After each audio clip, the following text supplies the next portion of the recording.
begins. It's time for Sports Time on Sports 56 and 98.5 FM. The first hour of Sports Time is brought to you by Lexus of Memphis. Here are your hosts, Brett Stats Norsworthy and Bryant Dacus. Welcome into a Thursday edition of Sports Time as the roads are getting a little clearer, as the ice starting to kind of wash away a little bit. Roads seem pretty good today. I'm Bryant Dacus, sitting in the Family Leisure Studios here in Memphis, Tennessee, alongside Jay Morgan Harder, sitting on the other side producing. Jay, I haven't come over there and talked to you much today. How you doing? It's a sleepy Thursday, Brian. A little gloomy outside, so I don't hold it against you. I didn't really want to talk to you anyway. I knew you didn't. That's why I didn't come over and talk, because I knew. I was like, he's doing his own thing in there. But over across the river in Arkansas, Brett Norsworthy with us as always. Brett, how you holding up?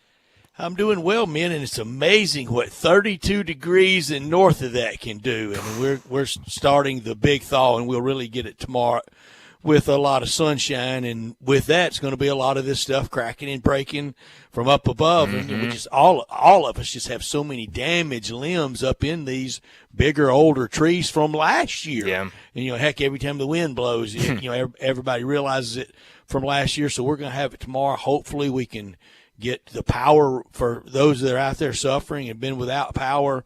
Get them, the workers can get them back on. You just see truck after truck everywhere you go working on things, get them back on, and then with the limbs falling tomorrow, maybe it can be limited, and by Sunday, Monday, get back to normal and have everything back the way we want it. But it has been a scuffle this week, and really this winter.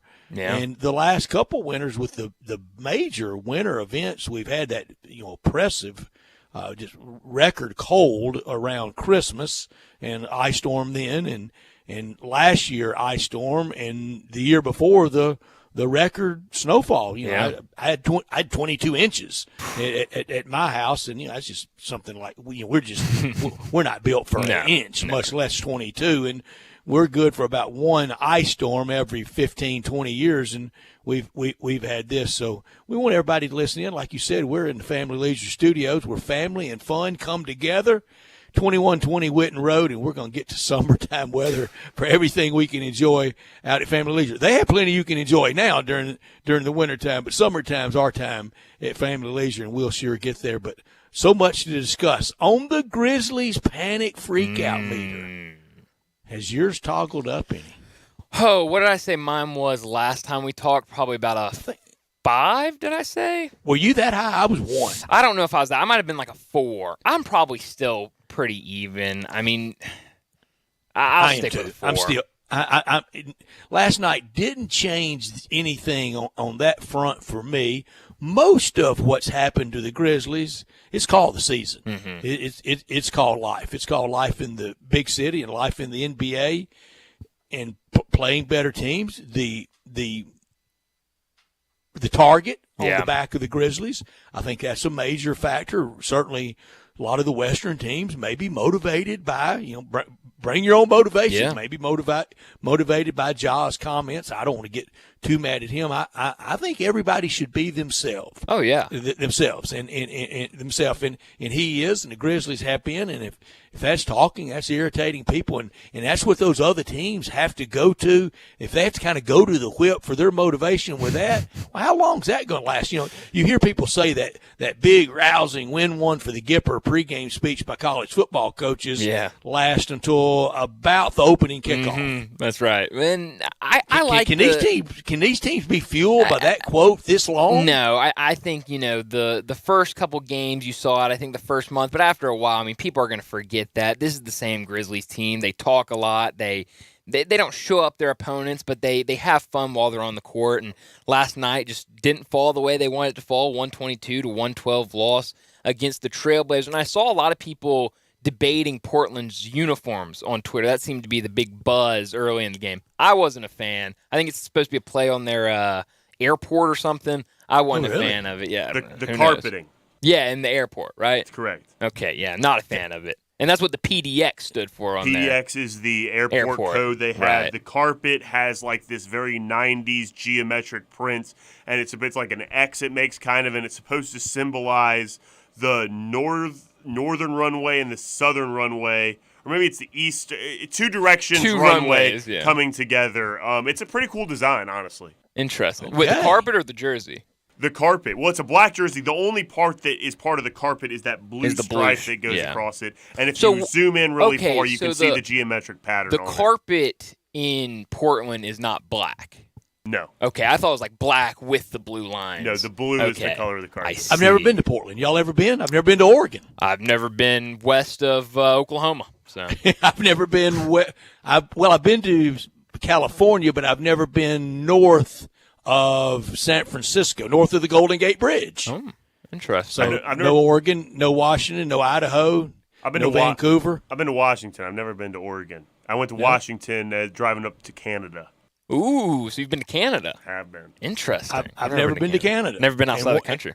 I got my hockey sweater on, Brett. You know I have to go to Canada. I just love the Canadian sports. Sweater. That's no sweater. That's a jersey. Yeah, no, this Oh, is that just one a is the sweater. This is sweater. That was literally a a jersey. sweater. I used it in the classic sorry. sense. In the literal sense. I'm sorry. And Brian, you know my standard answer on any deviation of uniforms. I prefer the traditional uniform look. We're I'm neck and neck on the Penn State uniforms. And I'm not telling anybody out there you can't like it. I'm not telling. I didn't say I detested it. I didn't say I hated No. it. I just merely on any uniform, Like classics. whatever it is, I prefer the traditional look. Yeah, I agree with you. I'm usually like that. There's some of the jerseys I like the Grizzlies alternate jerseys. Those are pretty nice. But yeah, I mean, I thought last night that was a game for the Grizzlies that they should have won. I mean, we talked yesterday and the day before about how big of a role Yusuf Nurkic was going to play last night. He only played 2 minutes before getting injured. I blinked and missed him. I wasn't even home before he got injured. I mean, he was gone early, and so you thought that would kind of give you an opening. Also, Oh, you really hadn't made it home. No, with I early literally- tip. no. That's literal. Yeah, Wow. literally. I got a tweet notification on the way home saying Nurkic is going to the back and he's done for the night. And so I thought that was going to be a good sign for the Grizzlies. Jeremy Grant leaves after 20 minutes of action. They're up in the second half. Seem to be kind of keeping a good about 6 to 8 point lead for most of the second half, and then just here comes the Trailblazers late, and they take over with about 3 minutes left, and it just became a completely different ballgame.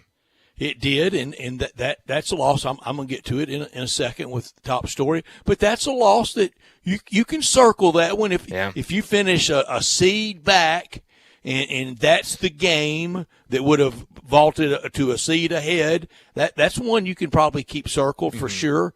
But I think it's mostly, after 51 games, that's kind of about where most thought the Grizzlies would be. It doesn't seem like now they can get to 56 wins like last year. And that's what I had in the preseason. You were at around 52, 53 or so. Yeah, 52 it was around, yeah.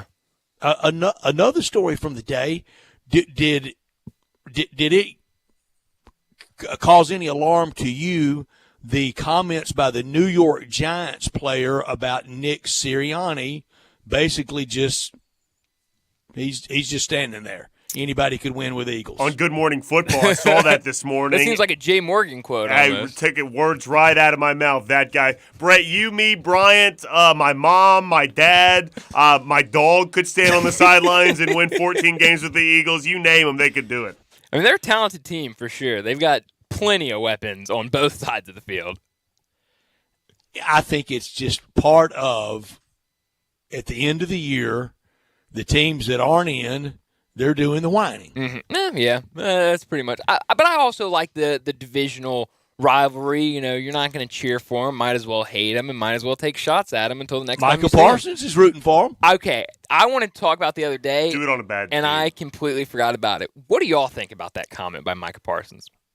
I don't have a lot of trouble with it, but I can see where some of the older guard would be a little more exercised about it.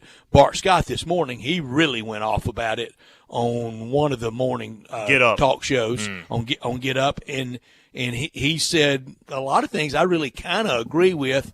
All the fraternization pre and post game now, but that's really not that new. No. What is new is the jersey exchange across sports that I could mostly do without that. I think it, like a lot of things out here right now in society, is very performative. Yeah. There's been jersey exchanges in professional sports forever. Usually what people would do is, hey, get your equipment guy to send me something. I'll send you something, sign it real good and have a good, real legible, a good signature on it, not just kind of the quick scrawl kind like of you're going down the back.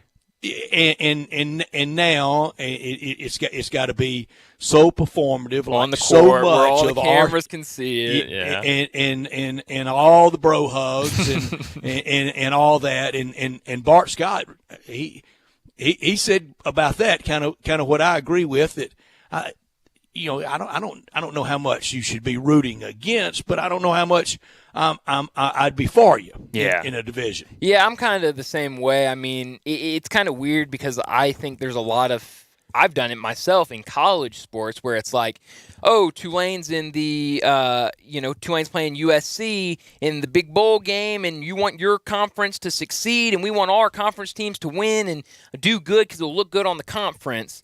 And I don't have that same feeling when it comes to the NFL and divisional rivals. I just think it's different. And maybe that's just a young player, Micah Parsons. He has all these buddies, and, it is what it is. But I, as a Cowboys fan, I was not a huge fan of it. And Bart Scott even mentioned the SEC. So what are we, the SEC? Are we the SEC here? Just with division pride, and he kind of sneered at that, and I hear a lot of that. I have friends of mine from all different schools that say, why so much SEC West football loyalty at bowl time and in the playoffs, like Georgia against Ohio State? Because them doing well, and that's not a Western Division team, sure, but it's SEC. But because them doing well really just puts the rest of us that are already a couple of rungs behind all them even more behind them. That's true. Brett, I remember when I was a kid, and I got a buddy of mine who's a big Tennessee football fan, and I remember when Tennessee fans that we also went to school with and stuff like that would talk about cheering for Alabama. And he was like, no Tennessee fan in the right mind would ever go out there and cheer for Alabama just because they all play in the SEC. It just doesn't make any sense. But I feel like that is more of like a college thing to do, is we're going to get behind our conference. That's dumb in college, and we want rah-rah, Is it an NCAA tournament time to have AAC pride or SEC pride or Absolutely. Big Ten? Yeah, I don't like it. Yeah, I don't. But I don't see it as much in college basketball when it comes to the tournament. Well, I don't fall into it in basketball as much as I do at bowl time. Yeah. And 1 year, and Ole Miss was not one of them, and Mississippi State was one of the 10. I said on these airwaves, I said I hope the SEC goes 10-0 in the bowl season, and it just about did that year.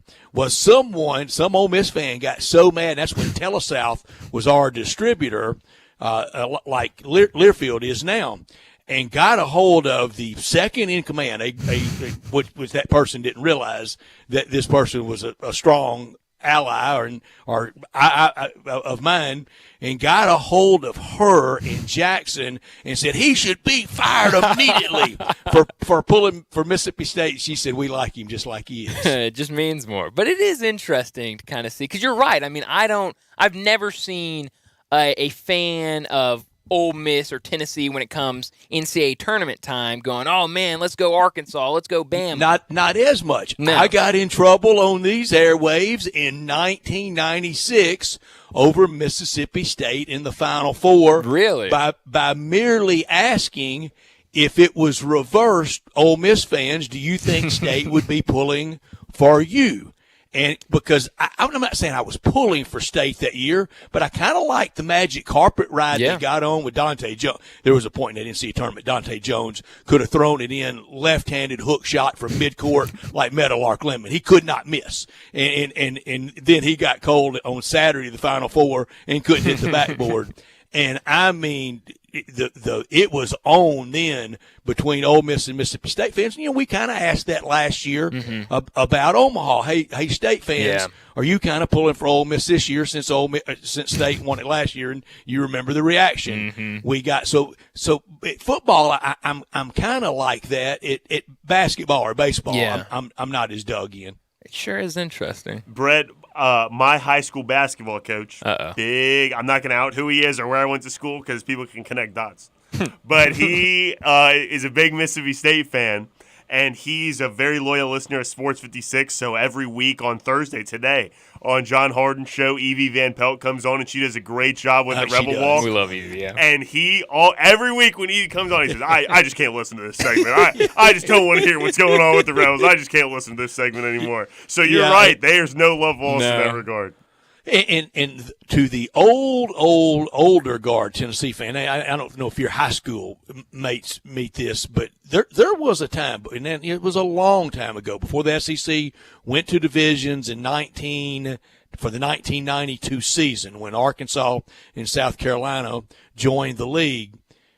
There was no Tennessee, Florida stuff whatsoever. Right. It was Bama, Tennessee, Bama, third Saturday in October, cigar game, and that old guard, even Philip Fulmer, at the end he had to because he had to play Spurrier so often. Spurrier would give, I thought, insults, and I thought it was bad form for Spurrier to constantly keep digging at him through those years, and I didn't yuck it up with everybody else about it, but I promise you, to the end, Philip Fulmer, third Saturday in October meant more to him than Florida. Yeah, I mean, that's a big game, but it's as it should. It should, yeah. I love that game. But let me set up today's show before we get into top and not top story. At 3:30, we're going to talk to Blake Lovell about the SEC. He's from Blue Ribbon Yearbook. At 3:45, we'll get into some Grizzlies talk. 4 o'clock, Keith Smith from talking NBA from Spotrac is going to join us to talk all the NBA, Grizzlies, and the trade deadline coming up. At 4:30, we're going to do our current college basketball top 10. At 4:45, we're going to do our big number of the day. 5 o'clock, Todd Lebo is going to join us from WHB Kansas City because, of course, the Chiefs back in the Super Bowl, so we'll talk all about that and the conference championship game. We'll do What's Trending at 5:30 and wrap up the show at 5:45 with Taco Bell Crunch Time. Join the show by texting in or calling 901-360-8255 and look us up. You can watch us or listen to us on Twitter, YouTube, Facebook, or Twitch to see our bright, shining faces this afternoon. You sure can. This hour of our show brought to you every day by Lexus of Memphis, the one and only Lexus dealership in town at 2600 Ridgeway and online at lexusofmemphis.com.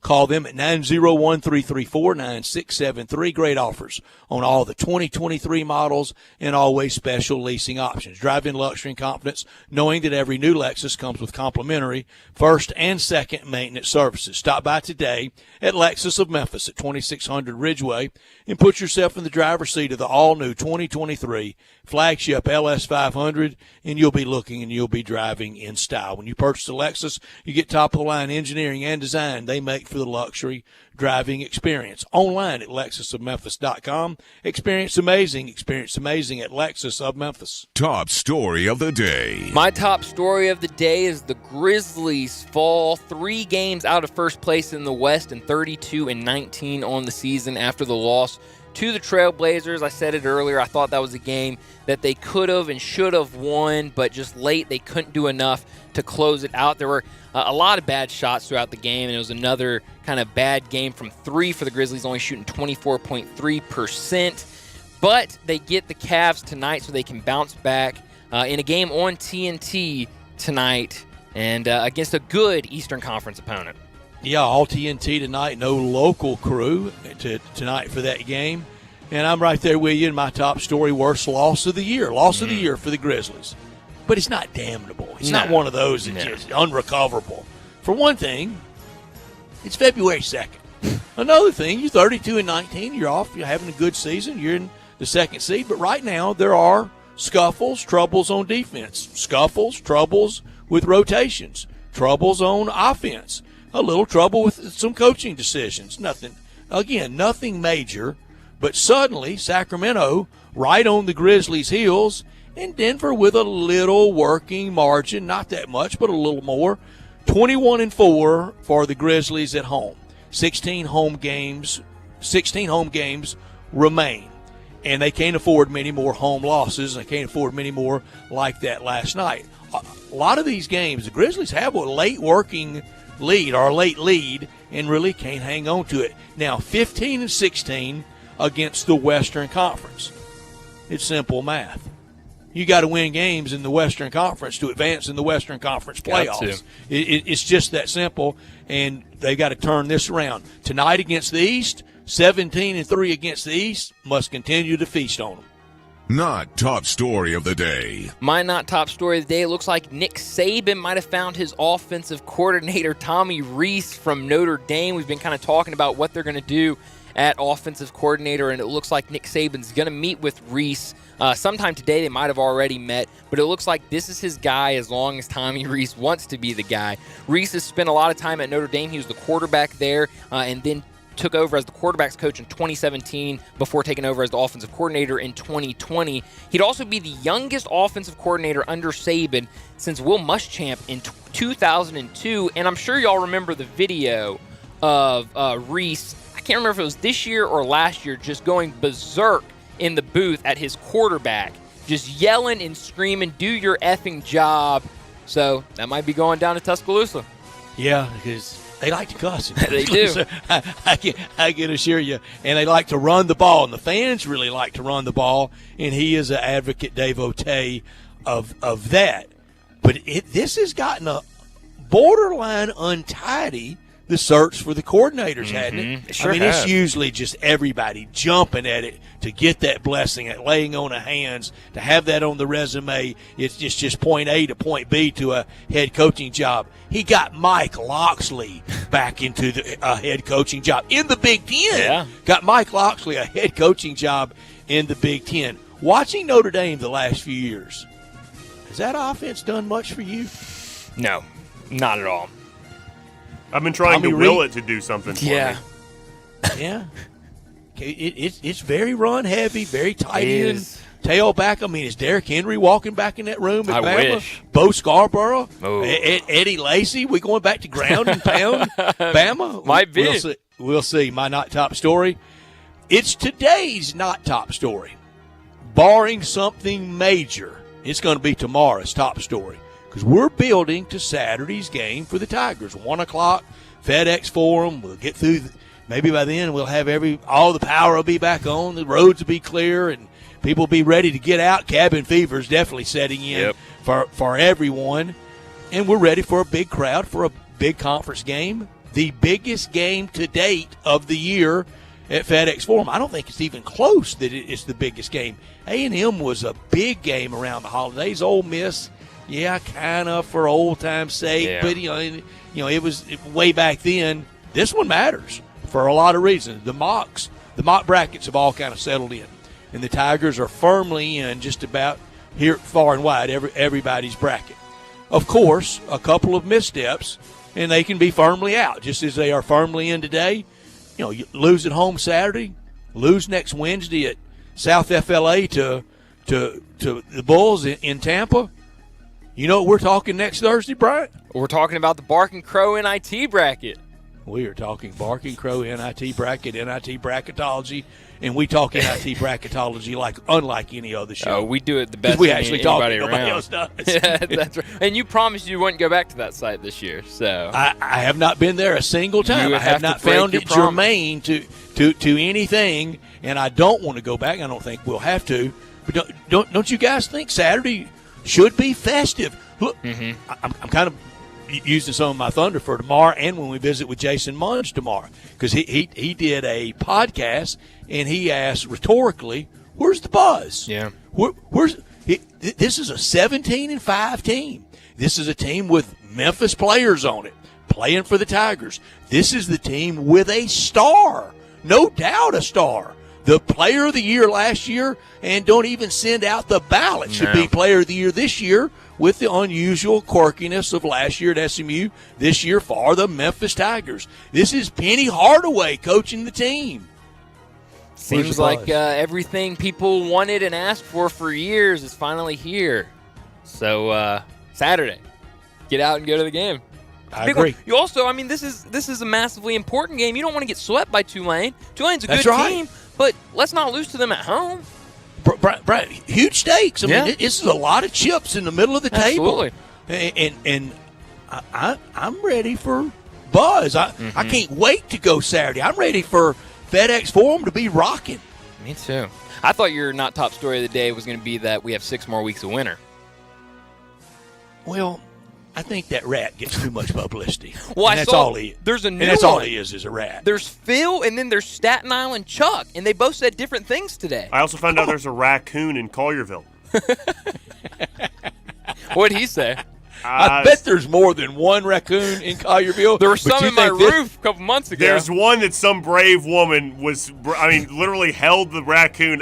You'd take a lot of money for me to hold up a raccoon and tell me how much winter time is left. I don't need some rat crawling out of a hole in Pennsylvania to tell me there's 6 more weeks of winter. You know why I know there's 6 more weeks of winter? Look out the window.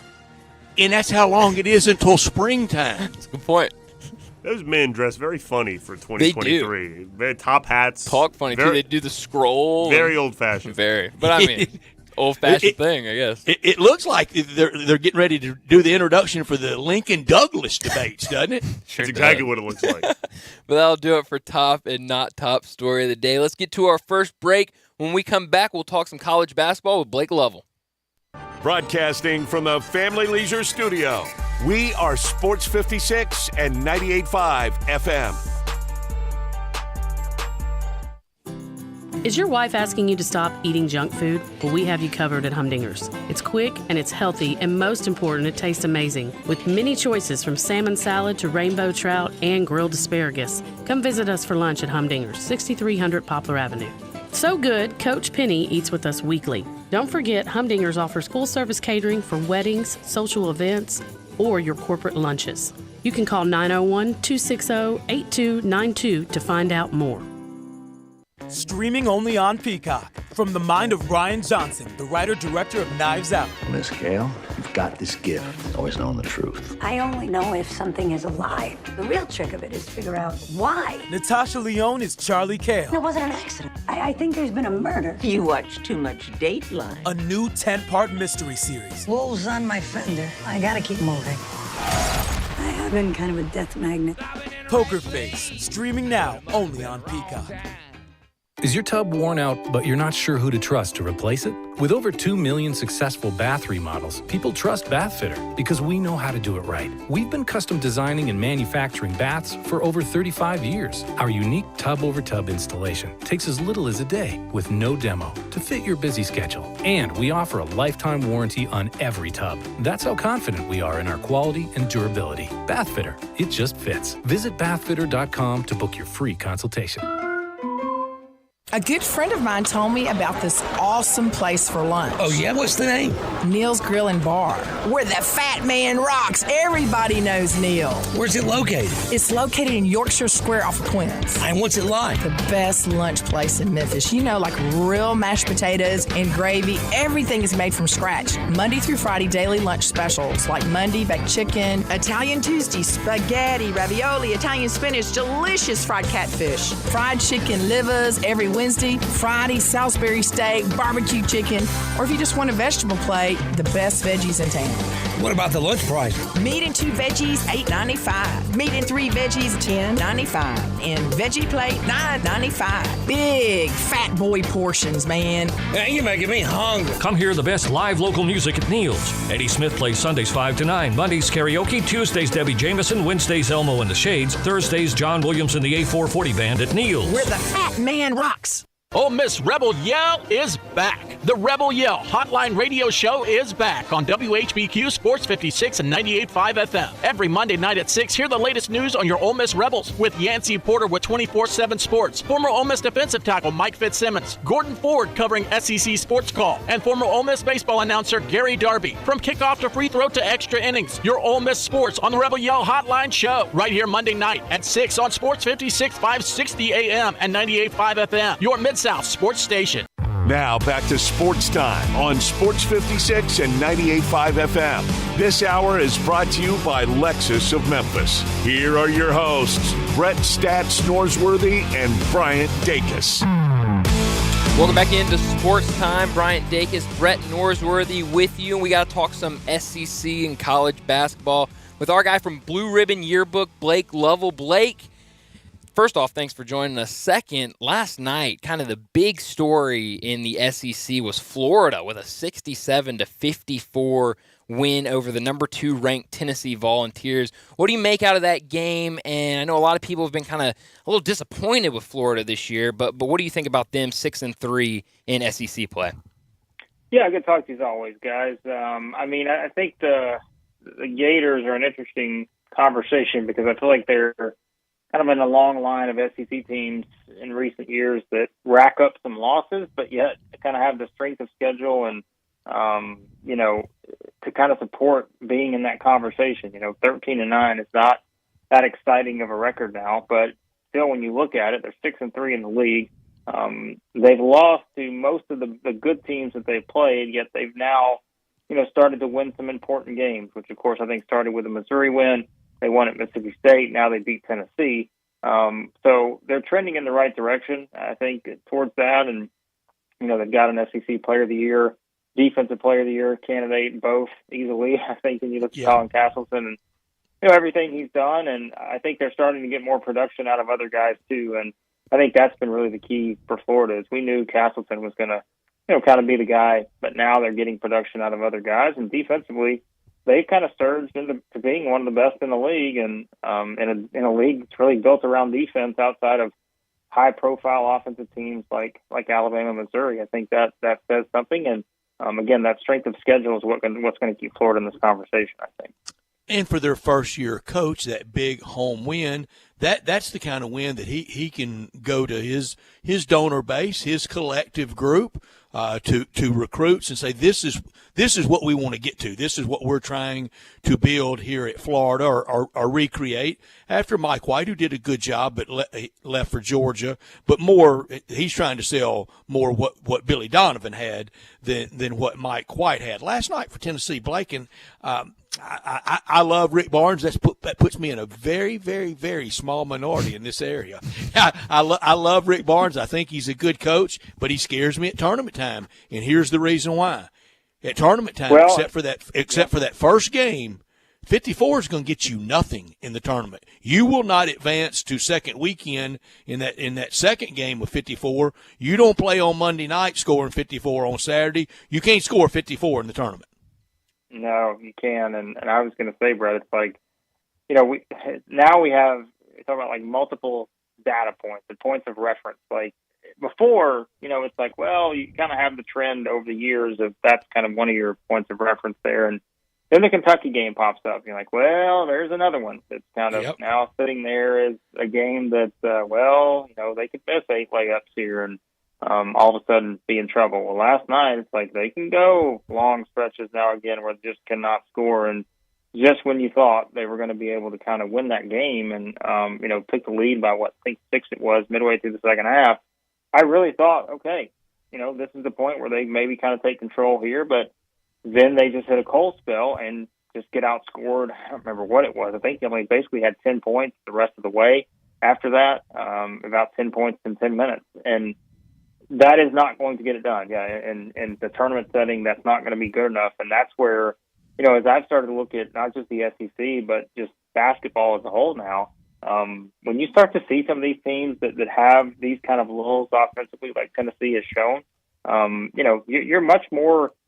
I go back to 2 teams I just mentioned. Like you're much more going to lean on a team like Alabama or Missouri, teams that may still have some flaws here or there. I mean, Missouri has more than Alabama, but those teams are high-profile offensive teams. Like they can go on these huge scoring runs, and not to say Tennessee can't, but you don't see as many of those lulls. Those are the kind of teams that in tournament time, they get hot, they can beat anybody in the country. But for Tennessee, it's the opposite, right? So, They're the kind of teams that can win a 84-82 national semifinal game to get to Monday and then maybe win on Monday 67-65. Yep, exactly. And I just think that I mean, Tennessee is great defensively. Let's not kid ourselves. But on the same token, you're not always, like you said, going to be able to win a 54-52 game in every tournament game you play. And boy, I'm very curious to see how this looks from here. So another team that it seems like the past couple of years in the SEC has kind of sat up top with Tennessee, Kentucky.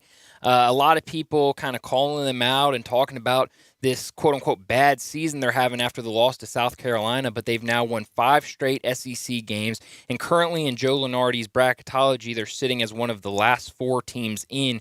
Do you think that Wildcats team has turned a corner, and do you think that they can make the push to get into the play or to the March Madness?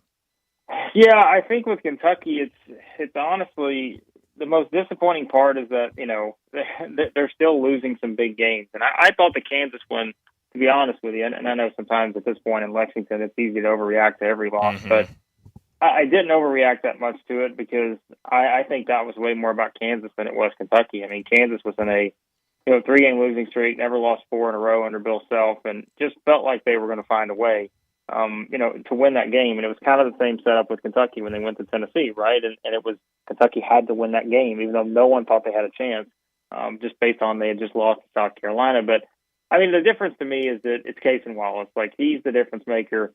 Cal has decided not to, I think, be as stubborn or not to adjust, because I think that was the direction they were headed in. They didn't want to adjust offensively. They tried to do the same thing over and over again against some of the top teams, and they realized it just was not working, and it wasn't working on offense. They were slipping on defense. But I think Cason Wallace has been kind of a big difference maker, having the ball in his hands more, elsewhere. I think just getting the contributions they've gotten out of Jacob Toppin, Antonio Reeves is bringing a three-point element they absolutely have to have. I mean, Kentucky's one of the, I don't remember if they might be the best three-point shooting team in the SEC at this point from a percentage standpoint.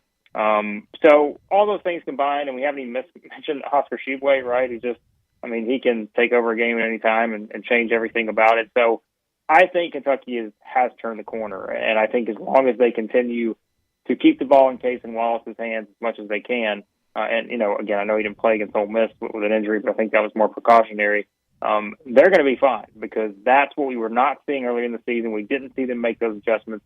Now Cal has, and it's working. So hopefully they don't try to make more adjustments because I think what he decided to do is actually a good thing right now. Blake, this thing called life keeps spinning round and round, and it goes fast. And we get into February, and that's downhill slide to the end. This Sunday, am I correct? This Sunday's 5 weeks until Selection Sunday. Is that right? It's not far away. Yeah. Ooh. Okay. With on Feb 2nd, with this Sunday being 5 weeks to Selection Sunday. How many from the SEC, and what if we had what if the SEC had the back of the pack, say Georgia or maybe even a Mizzou, the 4 games and 4-day winner? How many bids? Well, I'll tell you this, guys. I had this conversation this morning with my co-host Chris Lee, and he was stunned that I had this response to this question because about 2 weeks ago, I was the most pessimistic SEC NCAA tournament guy you could find. And I just said, look, I think there's 2 teams that are locks. I said, and to be honest with you, Auburn can play their way out. Missouri can play their way out. Arkansas can play their way out. These are all real possibilities. But here's what is now kind of flipped in the SEC's favor a little bit.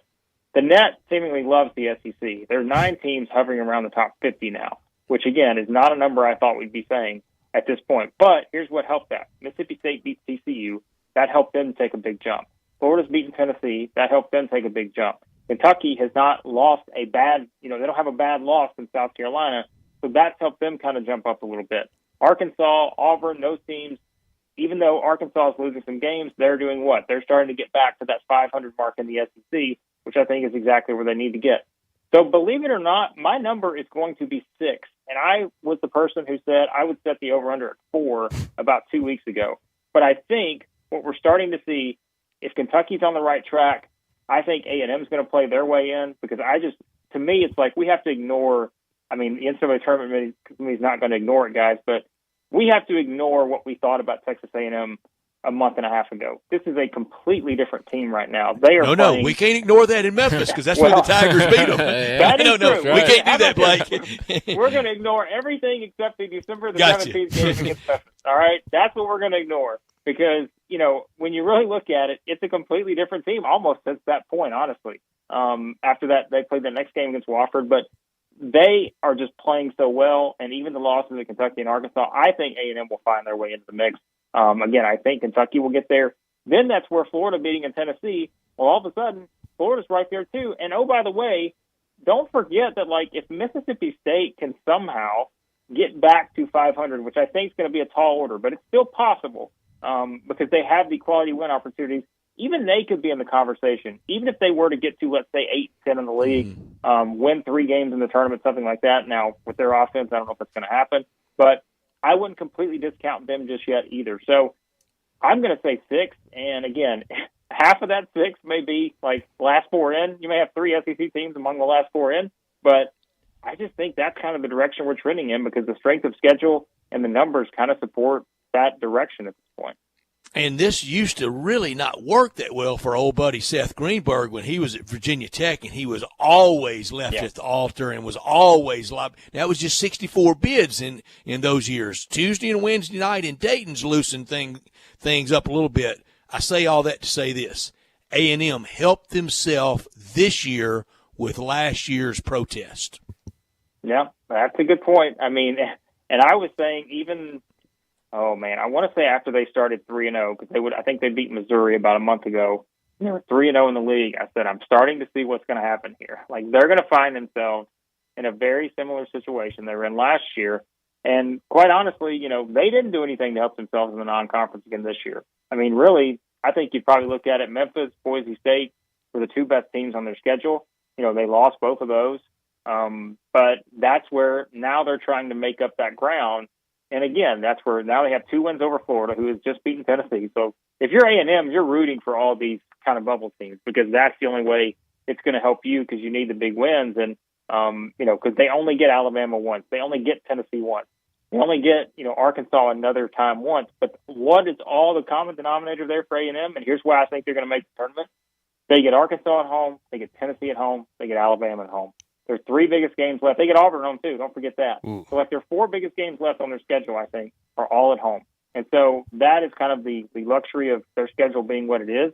So that's why I think Buzz may actually, like you said, not just what happened last year may help them, but I think it may help them just from a schedule standpoint that they're going to win some of these games because they're in College Station. Yeah, it's a good recipe. Talking to Blake Lovell from Blue Ribbon Yearbook. Blake, it was announced probably about 15 minutes before we started our show. John Rothstein of CBS Sports tweeted out that Nate Oates is going to receive a multi-year contract extension through the 2028-29 season. And his team's been really, really good this year outside of that bad loss to Oklahoma over the weekend. You got Brandon Miller, who looks like a top lottery pick. Noah Clowney's played really well. How far do you think this team can go this year? Well, I think, again, for me, it was all about the response after the Oklahoma game. Mm-hmm. And the one thing I kept saying was, look, I didn't really, let's not read too much into the Oklahoma game itself. Let's see what happens this week against Vanderbilt and LSU, 2 teams they should blow out. And even I could not expect that they were going to beat Vanderbilt by 57 points. Just in just a pretty remarkable performance. So that told me all I need to know about Alabama as a national title contender. Like that is what you want to see from a team like that went out, had their worst game of the season, played a Vanderbilt team next that has played a lot of teams close this season. And so you're just kind of sitting and waiting and trying to figure out, okay, how are they going to respond? And they responded in, literally, you couldn't have drew it up any better than the way they responded. So I think that tells me, more about Alabama than anything. And again, when you consider all the wins, right? We talked about Memphis, Houston. They've beaten Arkansas. They've beaten Kentucky. Look at the number of double-digit wins they have in SEC play, which is a pretty remarkable stat at this point. Alabama right now, if you want to put Purdue as the favorite to win it all, I'm probably putting Alabama just from a pure talent standpoint. I'd probably put them at 2. Yeah. I think they're right there with, a team like Houston, and I think that's it. I think they're that good. And when they have Brandon Miller, who's one of the best players in the country, probably the favorite to win the SEC Player of the Year, Nate Oates done a terrific job with a very deep team And yeah, they have all the tools, I think, to win the whole thing. Well, Blake, thanks for joining us. Enjoy this SEC slate this weekend, and we'll talk to you again next week. Sounds great, guys. Thanks. Thank you, Blake. Thank you so much, Blake Lovell from Blue Ribbon Yearbook. And, Blake, have a great weekend and indeed enjoy all those games. At Jason's Deli, you can enjoy all that food. And coming up for the big game, for the preparation, let them do all the work for you. They're veterans at this. They have the experience in this like Tom Brady has in big game performances and appearances. Let them take care of all the work, whether it's a breakfast, whether it's lunch or all-day meal, groups of 5 or 5,000. Jason's Deli, starting fresh every day. It's a family thing. Over 200 Memphis area associates, our neighbors, right here in our community that we see and we go to church with. We see at Grizzlies games. We know in the community that's who's with this Jason's Deli group from A to Z, and all the foods free from dyes, artificial trans fats, and flavors. And they excel on same day and last minute orders. Welcome. When you feel like you're frantic and you don't have it just prepared just right, let them take care of it. Healthy, first franchise in the nation to be trans fat free. It's all about choice at Jason's Deli. Regardless if you seek a gluten-free menu, vegetarian sandwiches, healthy kids meals, you'd like to invent your own sandwich via the Build Your Own, you'll be delighted at all these locations like Ridgeway Road, Poplar and Highland, Olive Branch, and Cordova. I owe Jay Morgan and Bryant a lunch at Ridgeway Road. Promised it this week. Weather had the final say-so, but we'll get there. A lot of people think I live there. I'm there a lot, and I'm going to be back there next week, and you should try it out as well. The great salad bar in all these locations, over 30 items to choose from just on the salad bar. The soups, the salads, plenty of organic food to choose from. Again, catering anytime, anywhere, 5 or 5,000, and you're in these locations like Ridgeway Road, Poplar and Highland, Olive Branch, and Cordova. Help yourself to the complimentary free ice cream. Check them out online as well at jasonsdeli.com. We got to get to a break. When we come back, we'll talk some more about the Grizzlies game last night and their game tonight against Cleveland. You're listening to Sports Time. You already know you can listen to Sports 56 anywhere with the Sports 56 app or at sports56whbq.com. But you can also watch us daily with live video of all of our shows on Twitter, Facebook, YouTube, and Twitch. Hi, folks. Bob Burkhardt, Sunrise Buick GMC Truck. Thinking about a newer used car truck and not sure where to get the most for your money? Listen to what Sunrise has to offer. Over 800 new Buicks and GMCs to choose from with factory rebates up to $1,000 and $15 million used car inventory, specializing in cars and trucks under $15,000. Bad credit, bankrupt, slow pay, it's okay. At Sunrise, we specialize in secondary finance. The #1 volume Buick GMC dealer in the Mid-South and home with a guaranteed credit approval. Sunrise, Covington Pike, Wolf Chase, and Collierville. They say they'll get your biggest tax refund. Jackson Hewitt says your biggest tax refund guaranteed, and a chance to double your tax refund. Thousands in weekly prizes during the Double Your Refund sweepstakes. Your biggest refund ×2, twice the money, so forget about them. File your taxes on the double at Jackson Hewitt today. No purchase necessary to enter or win. Open to U.S. residents 18 or older who file a 2022 federal tax return. Promotion ends 4/2/23. Visit jacksonhewitt.com for rules. Terms and conditions posted at textplan.us. Texting enrolls for recurring automated marketing messages. Message and data rates may apply. Reply stop to opt out. Terms and conditions apply. Visit ISSA online for details. Tired of the 9-to-5 grind? Looking for something different that's flexible, fulfilling, and pays well? How'd you like to get paid to work out? Now you can with ISSA, the global leader in personal fitness certification. There's a huge demand for certified personal trainers right now. And once you get ISSA certified, they guarantee you'll get a job. Trainers can make as much as $200 an hour. Yes, I said $200 an hour. And with ISSA, you can be certified in as little as 4 weeks. Just text BENCH to 323232 now to get started for free. You do everything at your own pace and 100% online. Pursue your passion in specializations like yoga, nutrition, or strength training. Live life on your terms. Get certified and train like you want. Start your own business, work at a gym, or make health and fitness your side hustle. Whatever works for you. Just don't wait. Get started today and be certified in as little as 4 weeks. Just text BENCH to 323232 right now to get started for free. Text the word BENCH to 323232. Text BENCH to 323232. Basketball was born on the court, but it doesn't have to remain there. This NBA season, Hennessy celebrates creatives like Victor Solomon, who take the game beyond the floor. Their work isn't just inspired by the sport, it helps us see it through a new lens. Hennessy, the spirit of the NBA. Never stop, never settle.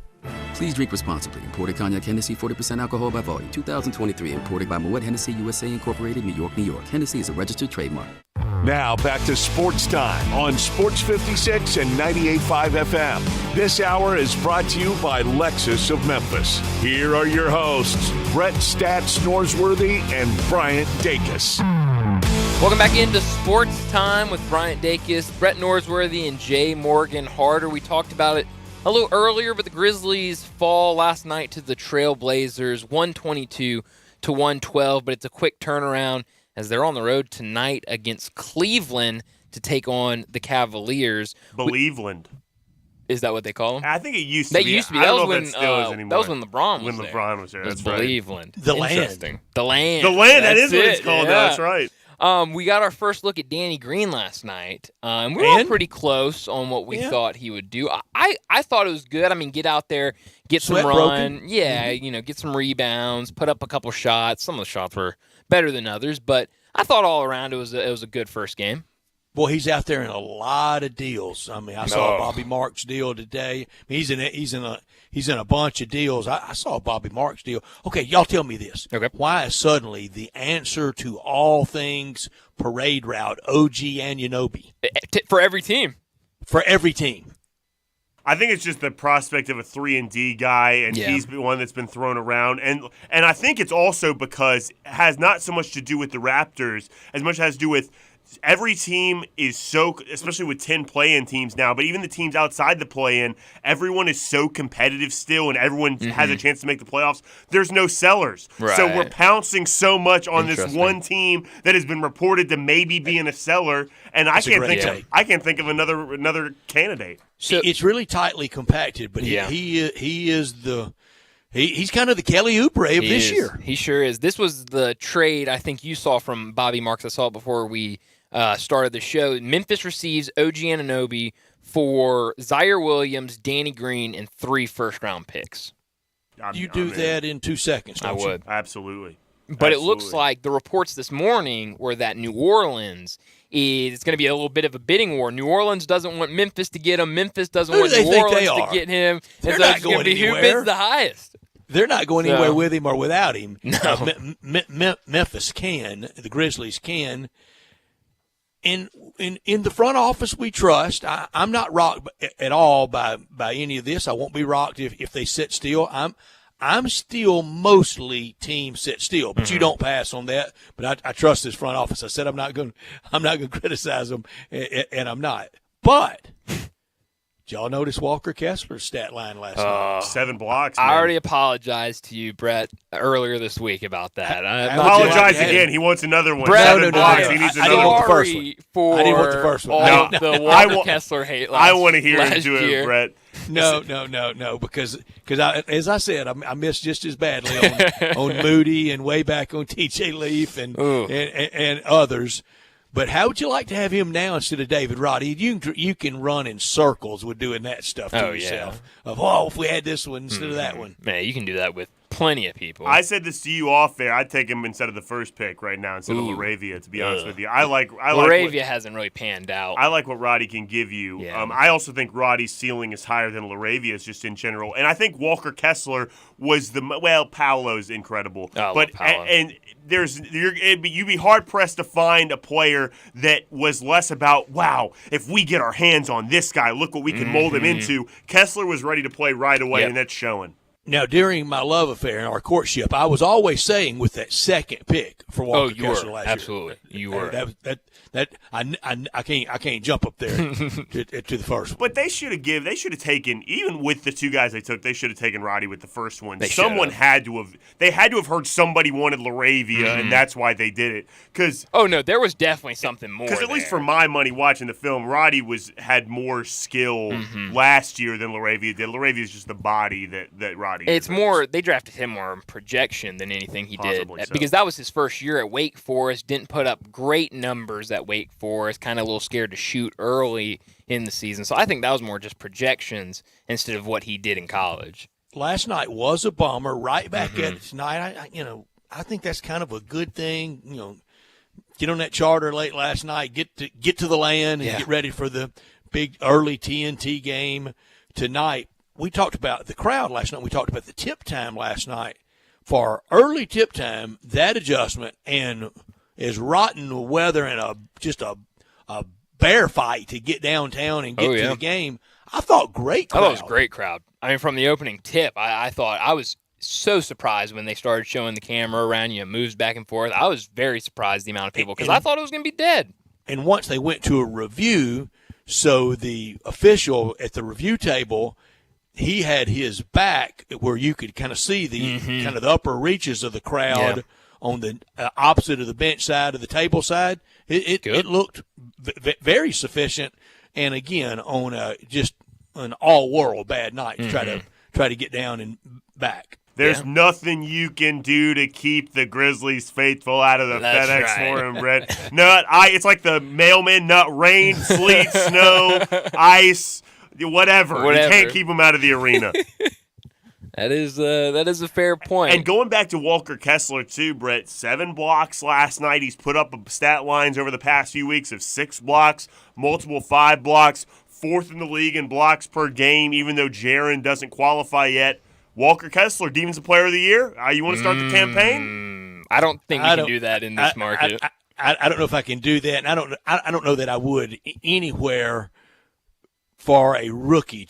I don't know if I could advocate for a rookie. Massive. Well, the way I do Defensive Player of the Year rankings is I just look at the block totals. So mine's like Jaren, Nick Claxton, Brooke Lopez, Miles Turner, Walker Kessler. That's my group. That's my top 5. Dominant group.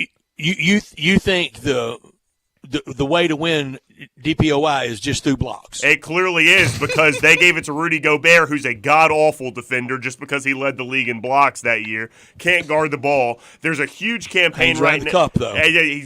But their entire defensive scheme was about funneling guys to him to block shots. And it's a great scheme. It's a great scheme to do it that way. Just like the Grizzlies scheme is great with Jaren playing a little help and funneling guy for him to block shots. It's a great scheme, but I want to see my Defensive Player of the Year, Brett, guard the ball. So that was very facetious of me to say that's my top 5. Jay Morgan, look it up so we'll know, like, factually, the last time somebody won Defensive Player of the Year that led the league in steals. Ooh. Would that be probably Mikal Bridges? Didn't he win it a couple years ago? No, he was a candidate. I don't believe he won it. Did Tony ever lead in steals? No. He was up there. None of these guys. It's all Marcus Smart won last year. He did not lead statistically in any of those categories. He's just considered this great defender.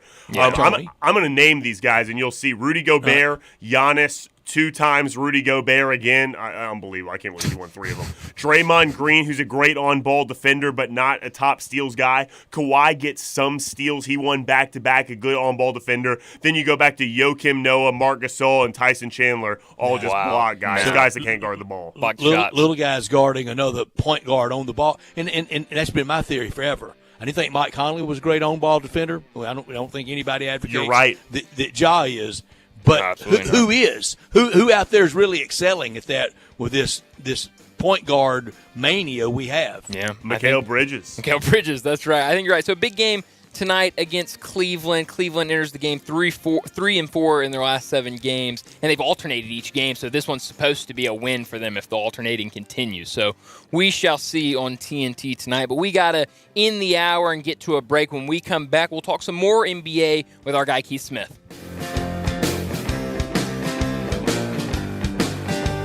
Hey guys, Platinum Jewelers wants to make you feel like a king or queen this holiday season and all year long. It's where the Tigers and Grizzlies go. Platinum Jewelers specializes in diamond engagement rings and customization, and they have a wide variety of watches, bracelets, earrings, and rings. They'll pay top dollar for your gold and diamonds, and wholesale pricing is available. Platinum Jewelers, 9387 Poplar Avenue in Germantown, next to Fresh Market. Call 901-907-0626. Platinum Jewelers, proud supporters of the Memphis Tigers.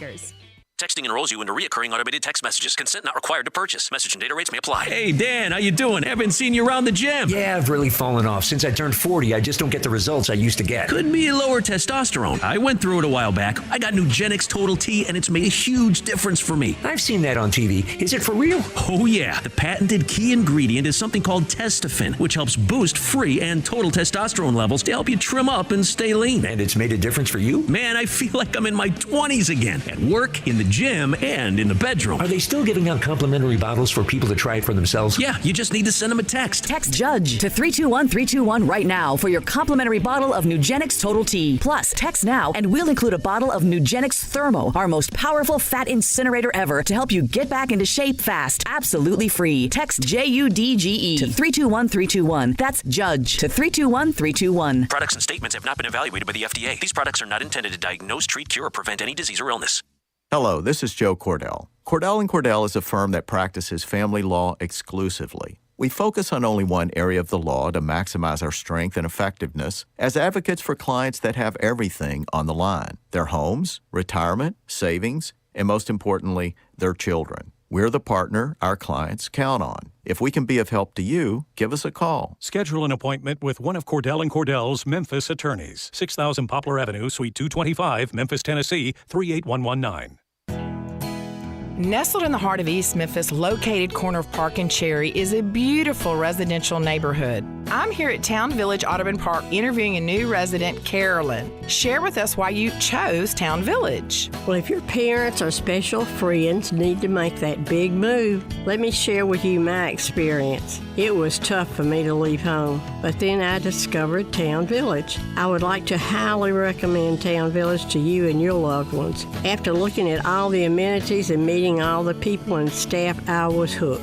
From restaurant, bistro, 3 meals per day, housekeeping, transportation, security, health care, physical therapy, exercise room, and even a heated pool and spa. Come see us and make your new home at Town Village. Visit us and call Daniel at Town Village Audubon Park at 901-374-7342. There's no place like home, Town Village. We are Sports 56, WHBQ Memphis, and W253DF Memphis, Flynn Broadcasting Stations. Now back to Sports Time on Sports 56 and 98.5 FM. Here once again are Brett Norsworthy and Bryant Dacus. You're back in with Sports Time. Bryant Dacus, Brett Norsworthy, Jay Morgan Harder with you, and it's 4 o'clock on a Thursday, so you know what that means. We talk NBA with Keith Smith. Keith, thanks for joining us, and we just got done talking about the Grizzlies and their loss last night. They're now 1-6 in their last 7 games. What have you thought about their recent performance? I think they're just going through it a little bit right now. They've had some injuries that have popped up at an unfortunate time for them, a couple at spots where, it looks like they have really good depth, but you're starting to see, all right, they need Steven Adams on the floor. He's a really important guy for them, tone setter on both ends. But, this is one of those things where you can't overreact to this. It happens. Every team goes through rough stretches in a season, and it's just kind of how it goes. But more importantly is you just can't let it spiral too far. You don't want to all of a sudden wake up one morning and it's like, oh, wait, we're a lot closer to the 3rd, 4th, 5th seed than we are here to the Nuggets in the 1st seed. So that's the important thing now. Keith, and you're right about the panic, and I'm right there with you on the Grizzlies freakout meter. I'm at a maybe max 3, but it's really down there. Most of this is just February 2nd, life in the big city, and part of it still a really good team. Now, one thing, and I totally trust this front office not to do this, but around the league, you covering the entire league and us watching the entire league, you need to be on alert for this. But sometimes panic and sometimes that quest to be in the playoff picture can make for some really dumb, bad deals at deadline time. Yeah, it can. There's 2 things that people really live by in the NBA is never make a panic trade, and sometimes the best trade is one you don't make. I think, for Memphis, they've proven to be pretty consistent in the way they do their dealings. They kind of have targeted guys that they want to go get. They like to continue to build through the draft and those sorts of things. Even if you look at their last kind of 2 big trades, it was Steven Adams was, it's too much to say it was a throw-in because that certainly wasn't the case. But that deal was designed around being able to get Zaire Williams.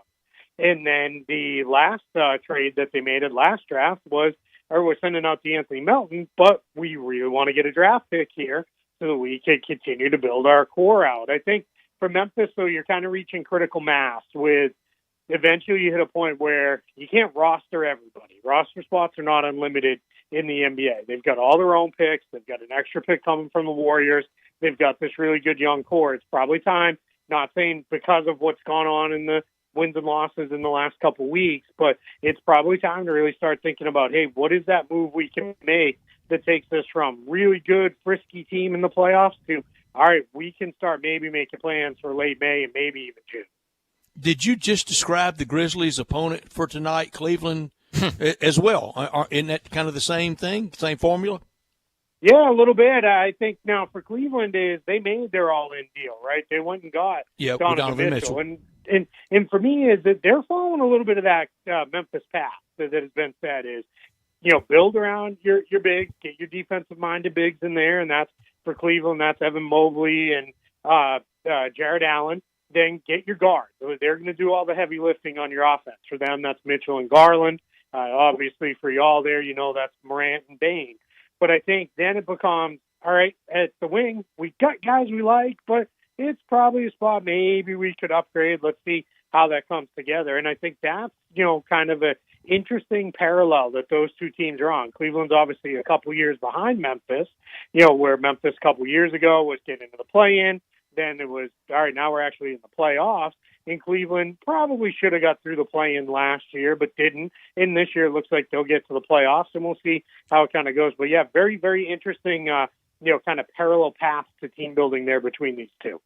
One of the trades that we were talking about in the last hour, one that I've seen a lot from Grizzlies Twitter, and now it's kind of surfacing elsewhere throughout the NBA, is that OG Anunoby to Memphis is kind of the one that a lot of people like. I saw Bobby Marks throw up a potential trade that he liked. Do you think that's a guy that the Grizzlies should go out and get? And then I saw a report this morning that maybe New Orleans is also interested in him.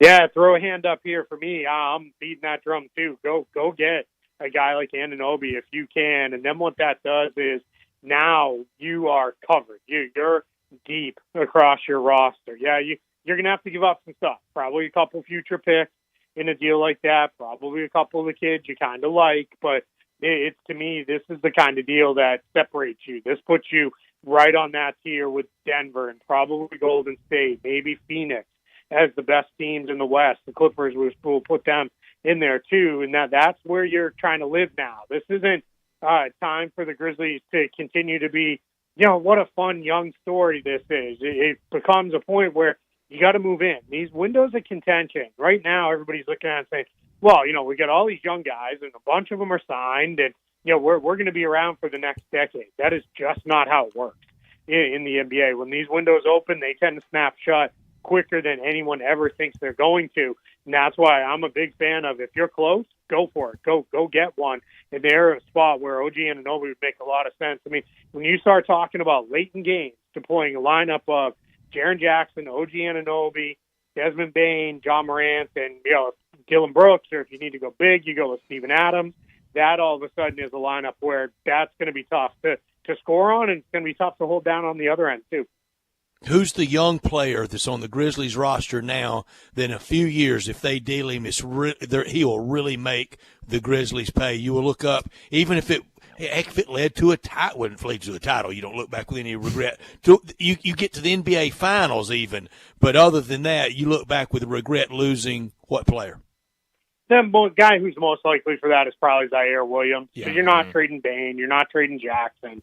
I don't know that LaRavia or Roddy have that upside. I like Santi Aldama a lot, but that's not probably, again, that's a different territory. But Zaire Williams is a guy who, he pops and kind of breaks out in another destination, whether that be in a deal with Toronto or with somebody else. So you're starting to look a little bit at, all right, that was tough. But what you're hoping for is, hey, we made it to a finals or maybe even won a finals, and at that point, you're kind of thinking, I don't really care. Yeah. Flag fly forever.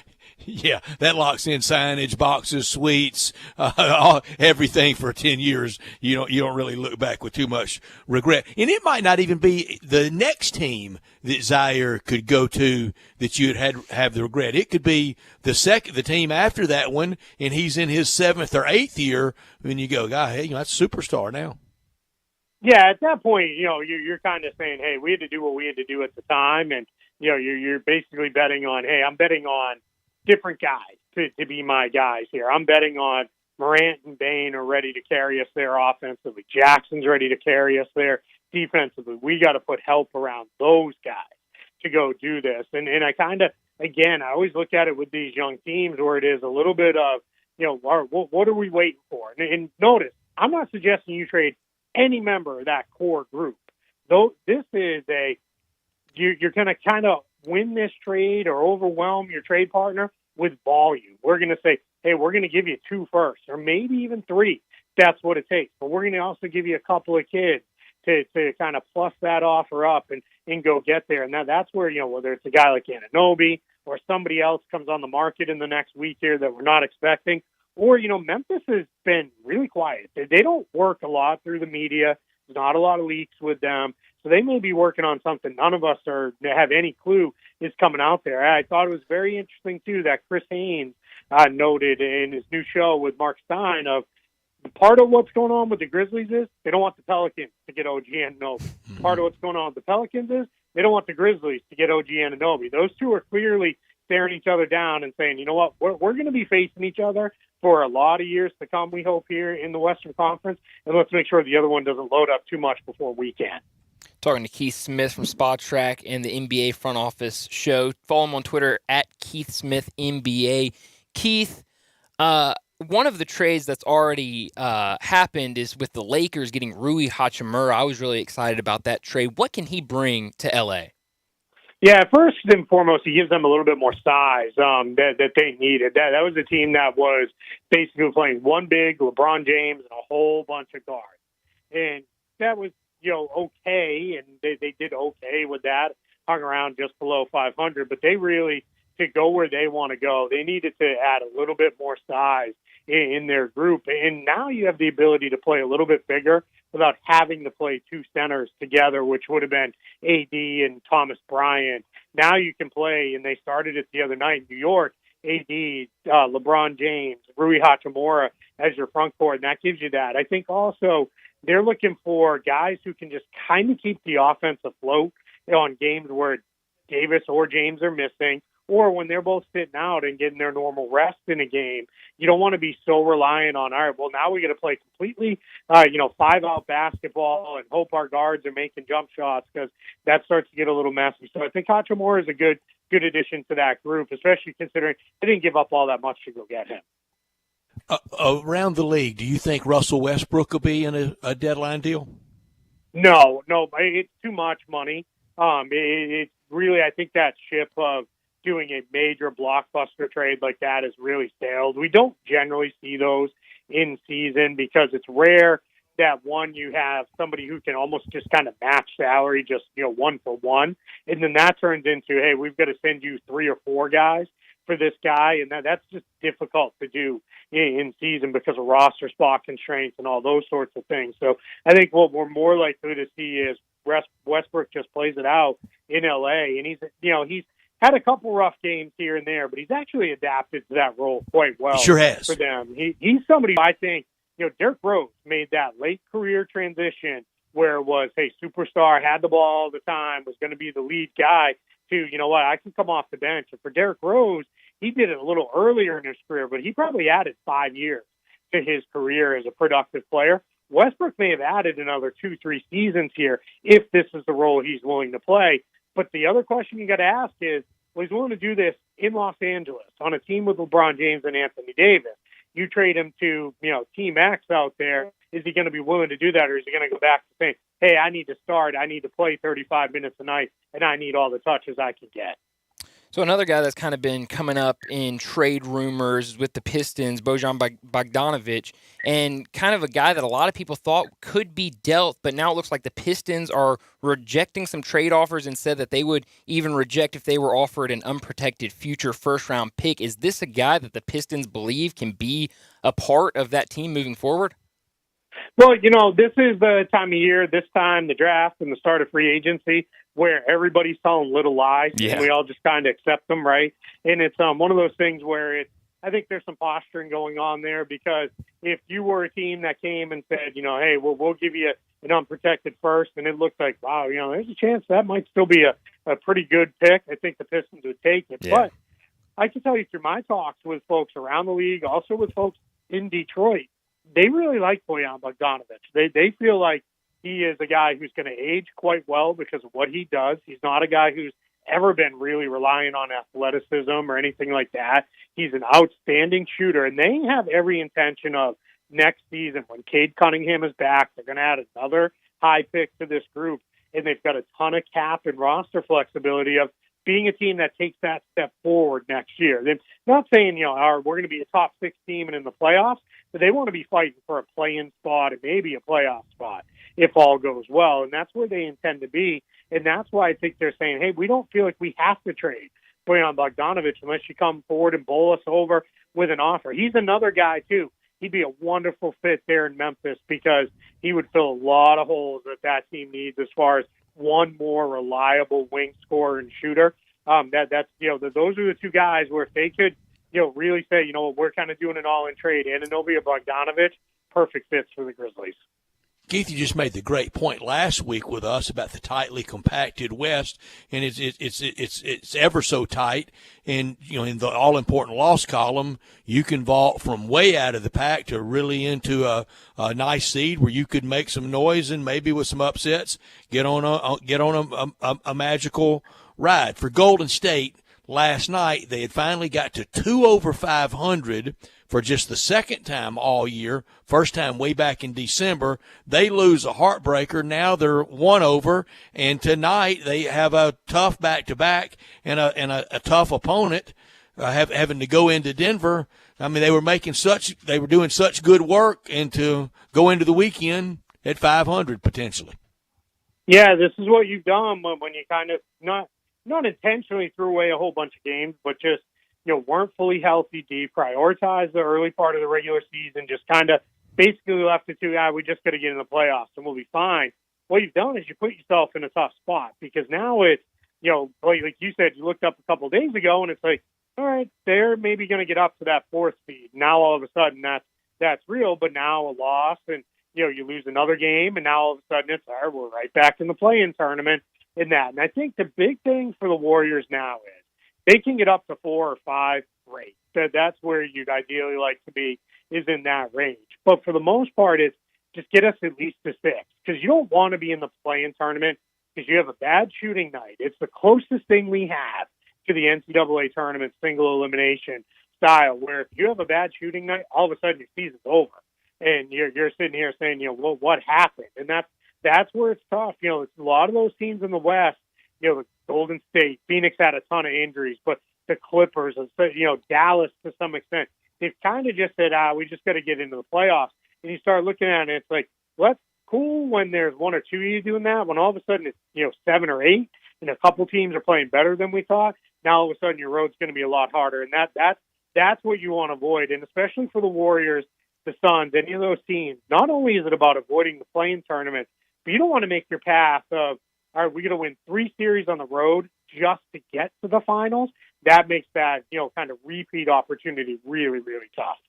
Keith, this show has kind of turned into a Walker Kessler fan club, and Brett started it last year before the draft. He would come in and scream every day about how the Grizzlies got to draft Walker Kessler. I wasn't sold on it then, but I'm sold on it now. He's been fantastic in Utah, 7.9 points, 7.4 rebounds, and 2.1 blocks per game. How impressed have you been with what he's been able to do in Utah? Yeah, I thought he would come in and be kind of at worst a decent backup big, and then the more I saw of him, I started to say around the draft time is, this guy might carve out a role as an eventual starter, and he's gone way past that. I think now what you're looking at, if you're the Utah Jazz, we've already heard, they basically said, he's on the untouchable list for us, which is kind of unbelievable for a kid who was drafted down in the 20s in the first round, but that's how good he's been. And I think if you're Utah, you're saying, hey, we got him and we got Ochai Agbaji in these trades. We have all these draft picks. We got Lauri Markkanen, who's probably going to be named an all-star here in a couple hours, very likely. And you're just sitting here saying, man, we are doing it pretty good. It's one of those things when I look at it, Danny Ainge is really good at this job. And now he didn't draft Kessler, and he wasn't drafted for him. The Wolves drafted him with every intention of keeping him. But getting him in that trade is huge because there's a lot of times those deals go slightly differently where it is, we're not going to put that kid in the deal, and you find another way to get there. Him getting him in that deal, just kind of really pushes it over the top, and really fun young player. LeBron's really closing in. He's in the final relay of closing in on the great Kareem Abdul-Jabbar's all-time scoring record. It feels like I thought it after Kareem did it, but it feels like when LeBron gets it, this will last a long time. I mean, we could watch a lot of basketball before somebody tops LeBron James. Just the idea of playing that long at that sustained level. It really is unbelievable when you look at it. I've been saying it's not just longevity, but it is longevity with being awesome the whole way through. This is year 20, and we're talking about a guy who's still one of the best players in the league. Like that's almost unfathomable to even think about that, because I grew up at the tail end of Kareem Abdul-Jabbar's run, and there were times when it was like, yeah, he's not the same guy anymore. He was still good, but he is your fifth, sixth best player on some of those Lakers teams at the end versus being the most dominant offensive force as he was for a bulk of his career. But you look at it with LeBron, and LeBron's still doing it. And it's one of those things where it really is, unbelievable. And the other part that is, to me, just is one of those things where you start saying, wow, he's going to set himself apart, is he is also going to finish when he retires. He'll be top 4 in assists all time too, which is, it is just absolutely incredible, the all around numbers he's putting up. And top 15 in rebounds. Yeah, I mean, he's going to be way up there in all the, kind of meaningful categories. He's also won titles. He's kind of been the main engine on a bunch of title teams. It's starting to get to the point where I used to be, pretty fervently, if you were going to try to argue LeBron over MJ, we were going to have a pretty good conversation about it. And now it's starting to be like, I don't know how much I can fight that anymore, because at some point, just the overwhelmingness of those numbers does start to win out. And you can't always go to, well, if MJ hadn't retired for a year and a half, and if he didn't retire earlier and all those things, because he did. And that's the thing. Yeah. You almost got to kind of run with what happened. So LeBron is 89 points away from that record. He'll cut into that tonight against the Pacers. How many points away from that record would he need to be for you to say, I need to be at that next game? I mean, are we talking 40, 50 points? I mean, what is that where you say, I've got to watch that game? That's a really good question. I would say somewhere probably 40, 45, where it's like, all right, it's probably coming tonight. Like this is probably tonight. It's very clear with the way, and I'm not saying he hasn't been essentially scoring points by any means, but with sitting the game out the other night, they're angling for him to do that at home, as they should. I think that's where we want it, and I wouldn't be surprised if it's if it's one of these games where it's all right. LeBron is 5 points shy, but we're up 15 with 3 minutes to go in the fourth quarter on the road. Let's get him out of it. We feel pretty good. We can hang on. They're not in a position, unfortunately, to play too many games like that because of where the record is. But they're going to do everything they can to get him at home and put me in the club of, hey, if it's he's either even with points or he is down a point. You want to take one shot at it with making a sky hook to tie or break the record. Oh man. But just don't turn it into a circus. We can't do that, 7 times down the floor, because then that gets silly. My personal hope is he ties it on some kind of sky hook, and then it's just one of those classic baseline stare down LeBron James jumpers. That is what sets it, because that's the kind of shot I'll always think of out of him, is where he just gets it kind of no dribble, doesn't even jab step, just kind of stares the guy down and nice pull, buries it, and then stop the game, let's celebrate it, let's have a big old party for however long it takes before we finish that one out. All right, along those lines, late in the game, victory's in hand, he's getting close. Do we come out of a timeout in goggles? I don't know about that. That's probably going a little too far. That starts to be. Kareem may not like that. That gets to be a little bit of a WWE storyline for me. But if you want to take one shot at it with a sky hook, like by all means, just let's not turn this into a full scale circus out there, because then that's then no one's going to enjoy the moment quite as much as they should. Mm-hmm. Well, Keith, thanks for joining us. Next week when we talk to you, we'll be talking about the final deals of the trade deadline. Absolutely, yeah. And let's hope, fingers crossed, we've got quite a bit to talk about. I hope so.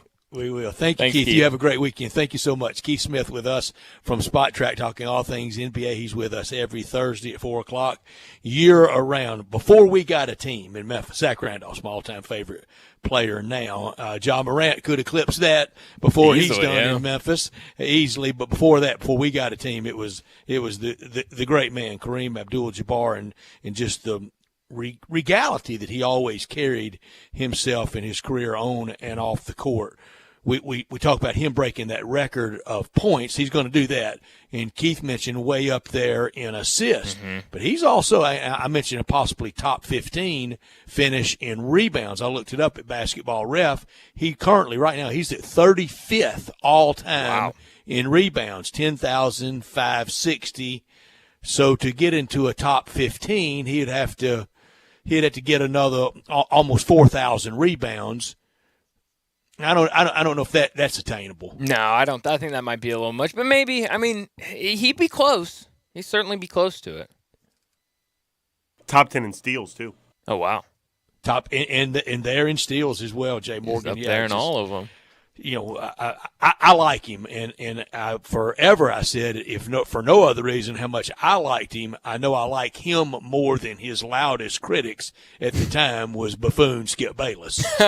Well, yeah, I mean, you definitely got to like him a little better than Skip. But let's get to a break. When we come back, I'm excited for this. We're going to do our current, at this moment, top 10 in college basketball. That's next on Sports Time. Start your day with Sports 56 Mornings with Greg Gaston and Eli Savoy. Weekday mornings from 7 to 10, right here on Sports 56 and 98.5 FM. Hi, everybody. I'm Dave Willoshin here for Homer Skelton Hyundai. I love to brag about my friends. Right at the corner of Highway 78, Lamar, and the first exit in Mississippi, Craft Road. They always come up with some innovative program that makes you want to just go out and get your brand new car. And I'm talking Hyundais. Right now, you can get a new Santa Fe. You can get a new Tucson. You can get any brand new Hyundai. State-of-the-art technology. You can get that without paying for 3 months. You've heard me correctly. You can get a brand new Hyundai and not pay for 90 days. This just started. It's going all the way through January. You could say a Christmas present, a holiday present from Homer Skelton Hyundai. Again, make your deal and then don't worry for 90 days about paying the very first payment, and only at Homer Skelton Hyundai.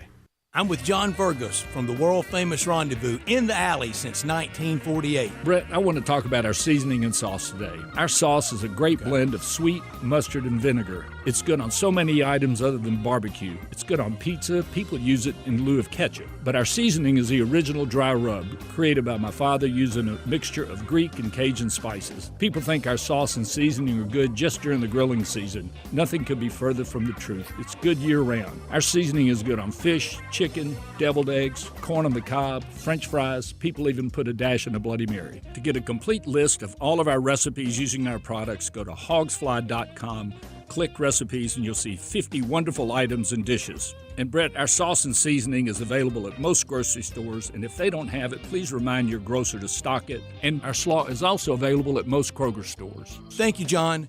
The Rendezvous, Mr. Charlie Burgos' Rendezvous in the Alley since 1948 and celebrating its 75th year. We told you this was going to happen, and now it has. The floor model sale is happening at Family Leisure. Lowest prices of the year on pool tables, on those wonderful spas, on patio furniture, state-of-the-art, and, of course, the game tables. Floor model arcades are now starting at $1,200. It's your last chance for a 2022 pool. And floor model trampolines are only $2,100. That's the installed price. Family Leisure, I-40 and Wooden Road, where family and fun come together. When I was in Iraq, our convoy was hit. It was bad. After I came home, I could still hear booms and see tracer fire. Makes it hard to be a good mom. As America's veterans face challenges, DAV is there. I'm Naomi Mathis, Air Force veteran. With the right support, more veterans can reach victories great and small. With help from DAV, I was able to begin to heal. DAV provides a lifetime of support to veterans of every generation, helping more than 1 million veterans each year. Today I'm part of DAV. We're veterans helping veterans to get the benefits they've earned. And I give my veterans my all. But there's more to be done and more victories to be won. My victory is being able to be here for my children. Naomi Mathis, thank you for your service. May your victories inspire many more. Support more victories for veterans. Go to DAV.org. Now back to Sports Time on Sports 56 and 98.5 FM. Here once again are Brett Norsworthy and Bryant Dacus. We're really in the thick and thin of college basketball season. As you're checking back in with Sports Time, Bryant Dacus and Brett Norsworthy and Jay Morgan Harder, and we're about to do our top 10 college basketball teams right now. We're not a part of the Associated Press. We don't do the top 25 each week. We don't have a vote. We talk to some people that do, but we watch the games. We can make a top 10 for ourselves, can't we, Brett? Sure can. We sure can, and we respect those, and I love what Clayton Collier has done. No, Clayton's one of the best. I mean, just everybody should adopt that eagerness, sincerity, professionalism around it. Not a homer, not a hack, just the facts. Yeah. And boy, then when they come at him on poll attacks, it's nothing like being armed with the facts. And that's what he is, and he goes right back at him. And that's what he is, and he doesn't do it in a real combative tone, but he smacks him around and coming at him because he's loaded for bear, and that's the way you should be. Y'all may have y'all's poll much better than mine. I could have a poll attack. Who wants to go first? I'll go first. Why not? Okay, please. I'll start at number 10. I'm going to go with Virginia. They're 17-3 right now. They've put together a pretty good season, so I've got them at 10. I believe they're a little higher. That was my tough one to omit. That was if we had 11, it would have been UVA. But when we start talking about those grinding games, they won one with that style. But can you win it all now? 53-52. So you got That's UVA. A good question, but they've just been also a sneaky good team. Really? Yeah, wow. yeah. They've just been a sneaky good team, a team that nobody's really talked about this year, but they've just continued to win games. At number 9, I've got UCLA at 17-4. I would have had them higher, but obviously that loss against USC bumps them down a little bit. So I have them at 9. I think they're going to be a tough test later in the season. At number 8, I've got Texas at 18-4. I love what they're doing down there. Oh, perfect. At 7, I've got Kansas. I was actually stuck between those two, Kansas and Texas, who to put in front of the other, but I've got Kansas at number 7 with an 18-4 record. At number 6, I've got the Volunteers of Tennessee. They were number 2. Exactly where I Really? Wow. So they were number 2 in the AP poll, but that loss last night, I dropped them down a couple of spots to number 6. Number 5, I've got Kansas State at 18-4. I really like what they've done this year. At number 4, I've got Arizona with a 19-3 record. I think a lot of people are forgetting about Arizona out there on the West Coast. You don't see a bunch of their games. I believe one of their games, I think they play tonight against Oregon on ESPN, so we can catch them tonight. Number 3, I've got an American Athletic Conference team, Houston Cougars, with a 20-2 record. Number 2, I've got Alabama. Got to have Alabama over Houston. Wait, now this is basketball. What do you got Bama up there? I got Alabama up there. They've only lost 3 games this year. They've been really, really good. A 57-point win against Vanderbilt. Won't they be the most insufferable bunch ever if they have a national championship parade in the year they didn't in football? And we got to start some of our Alabama more centric guests. We got to ask this question. That big walk of champions, and it's very impressive at Bryant-Denny Stadium with all the coaches from Wallace Wade to Coach Bryant to Gene Stallings to Nick Saban.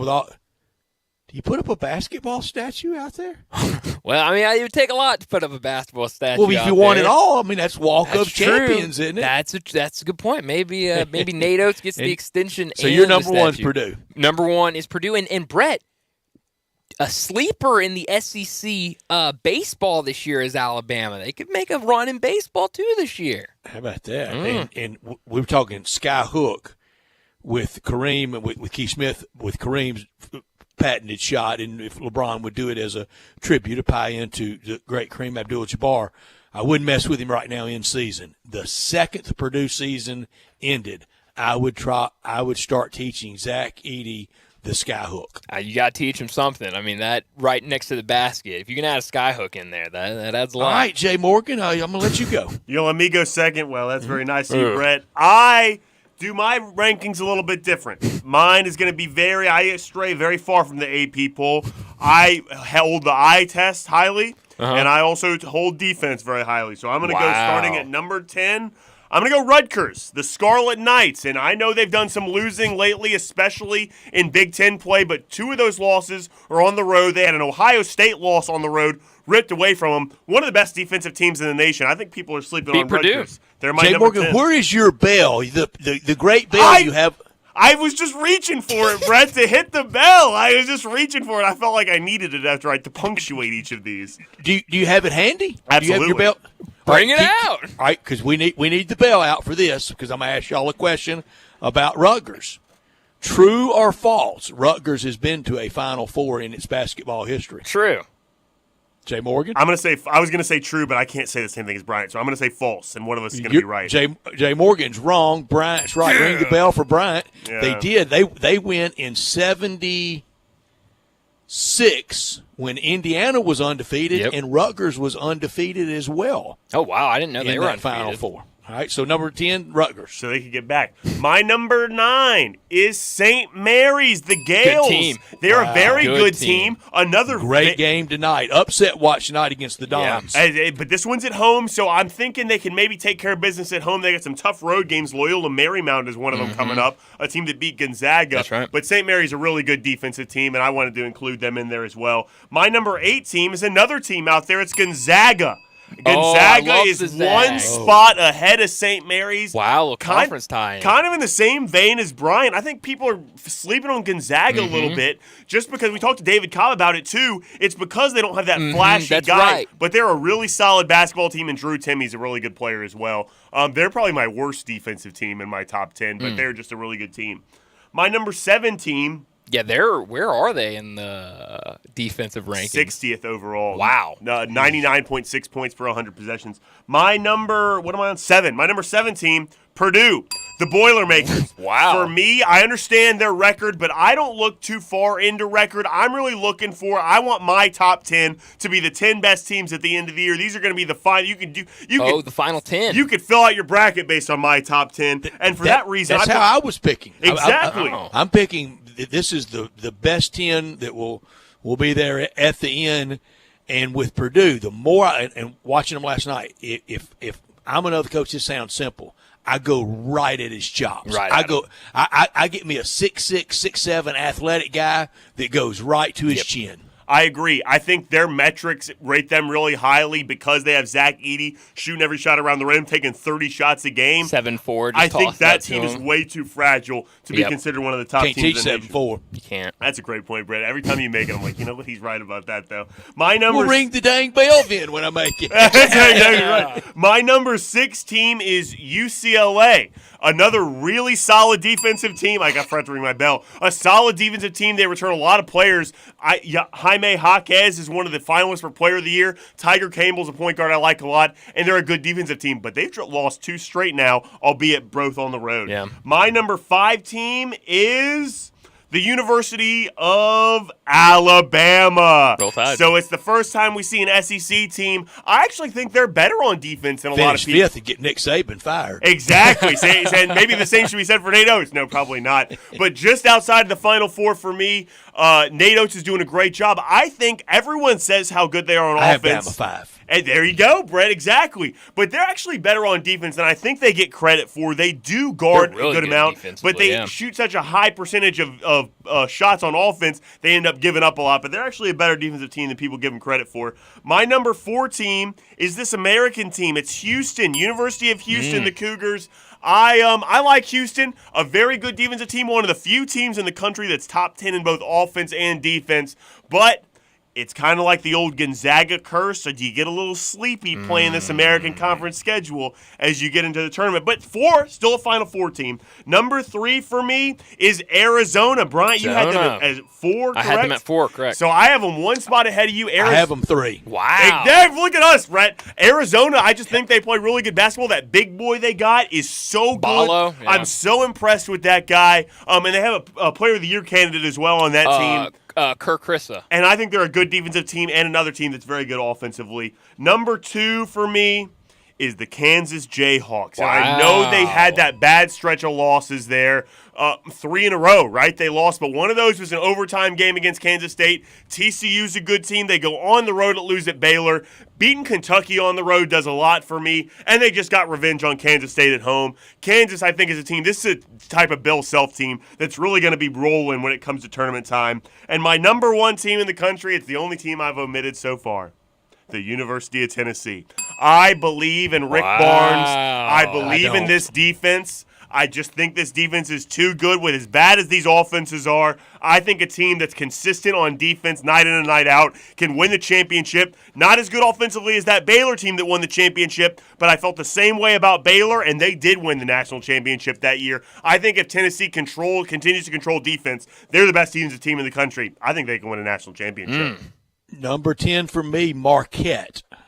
Marquette. Wow. It was a Marquette, Virginia debate. Number 9 for me, and it's lower than Bryant had. Jay Morgan omitted from the top 10, Kansas State.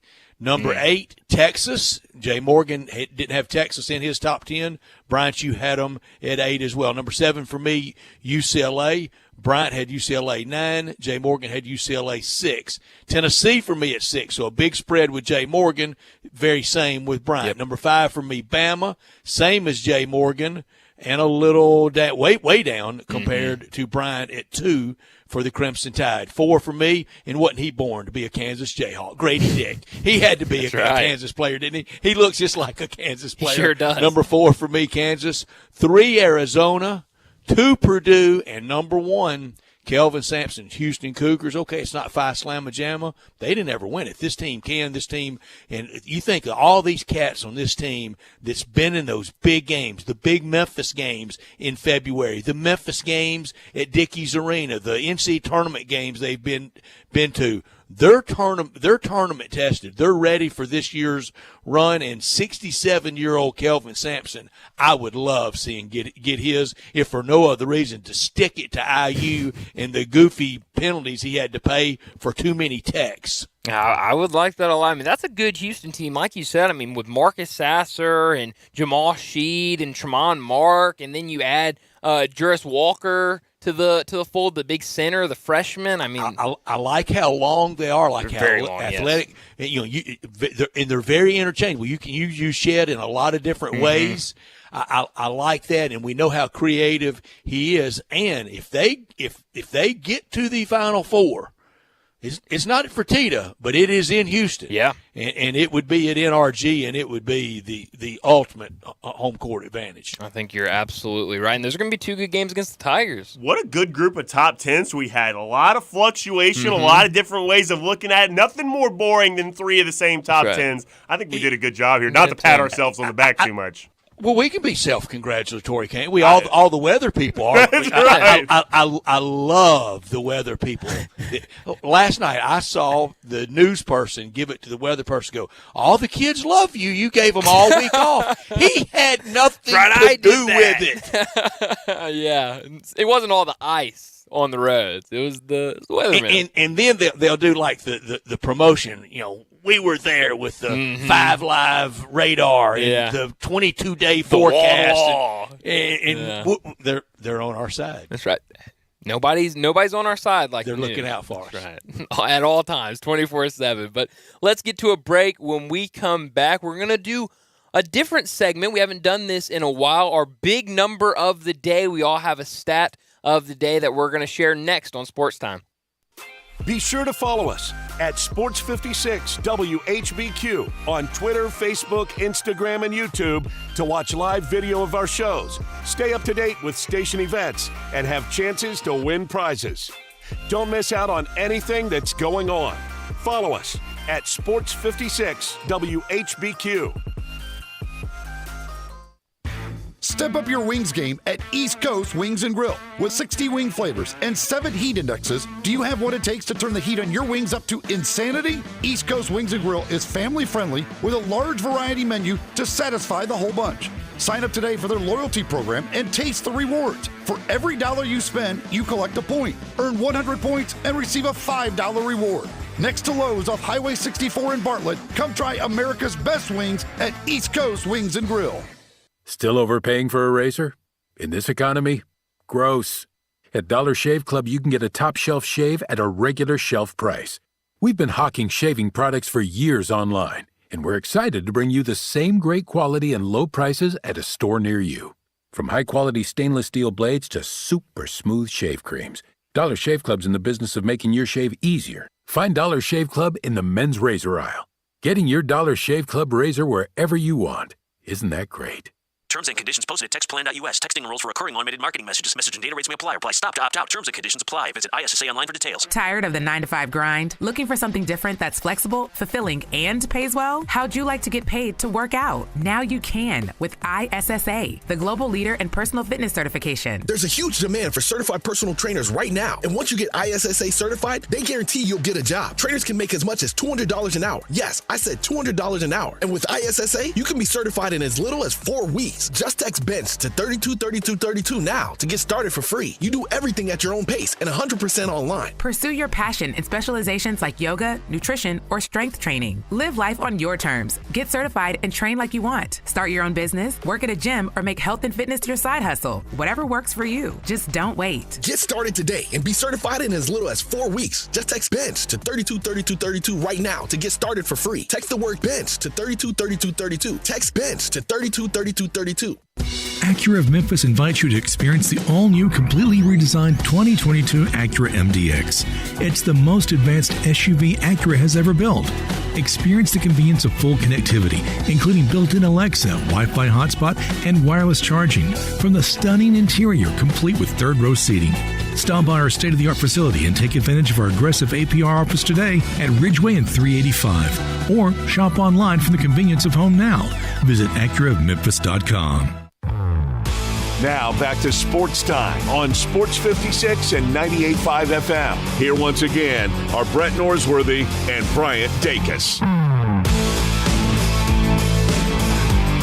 Back in with Sports Time as we wrap up this second hour on Thursday, February 2nd. And Brett, we're going to do something new this segment. Can you explain what we're doing?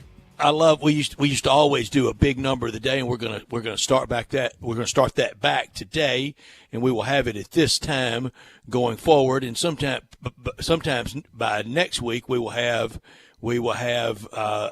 intro with it that Jay Morgan's compiling as we speak. My big number today is 109, and that's the yardage that the pros this week are playing the famed par 3, number 7 at Pebble Beach. That for amateurs, with however the wind's blowing, it could be driver or half gap wedge at probably one of the most picturesque par 3s in the world, 109 yards. And right by it is the tee box that leads to the great number 8 that Jordan Spieth was lucky to survive last year with what he tried to do on that cliff's edge. But for me, it's 109, and my mantra about golf courses: we do not need 240-yard par 3s. The 3 best par 3s in the world. This one, 109.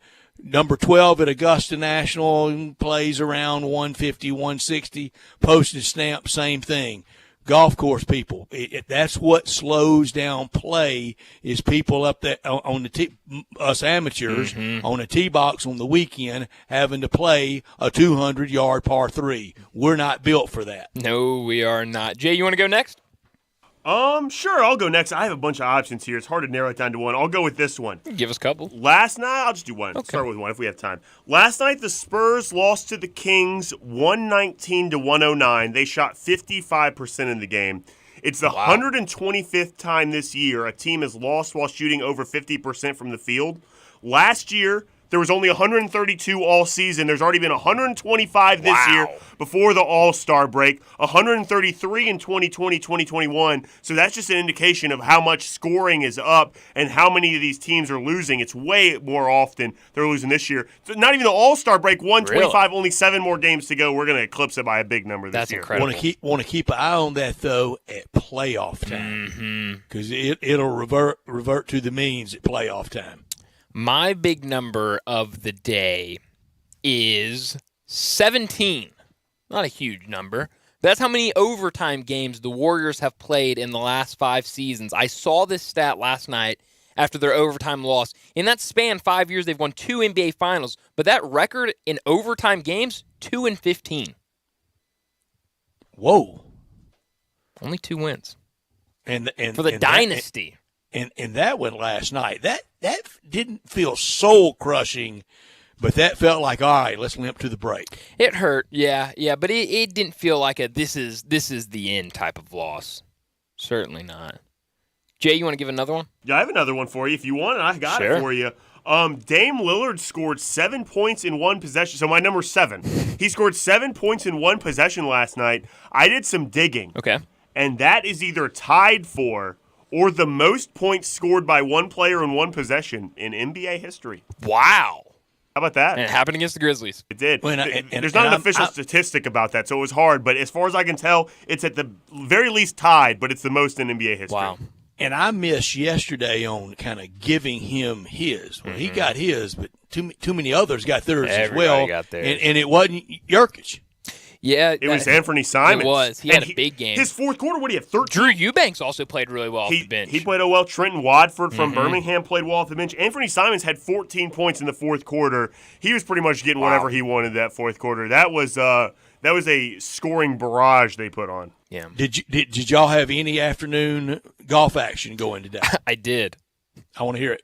Okay, let's see. Let me pull up. Because I don't even remember what I had. I had a couple full tournaments, but then I think I had a parlay for the day, and I don't know how it's doing, so Jay might have to look it up for me.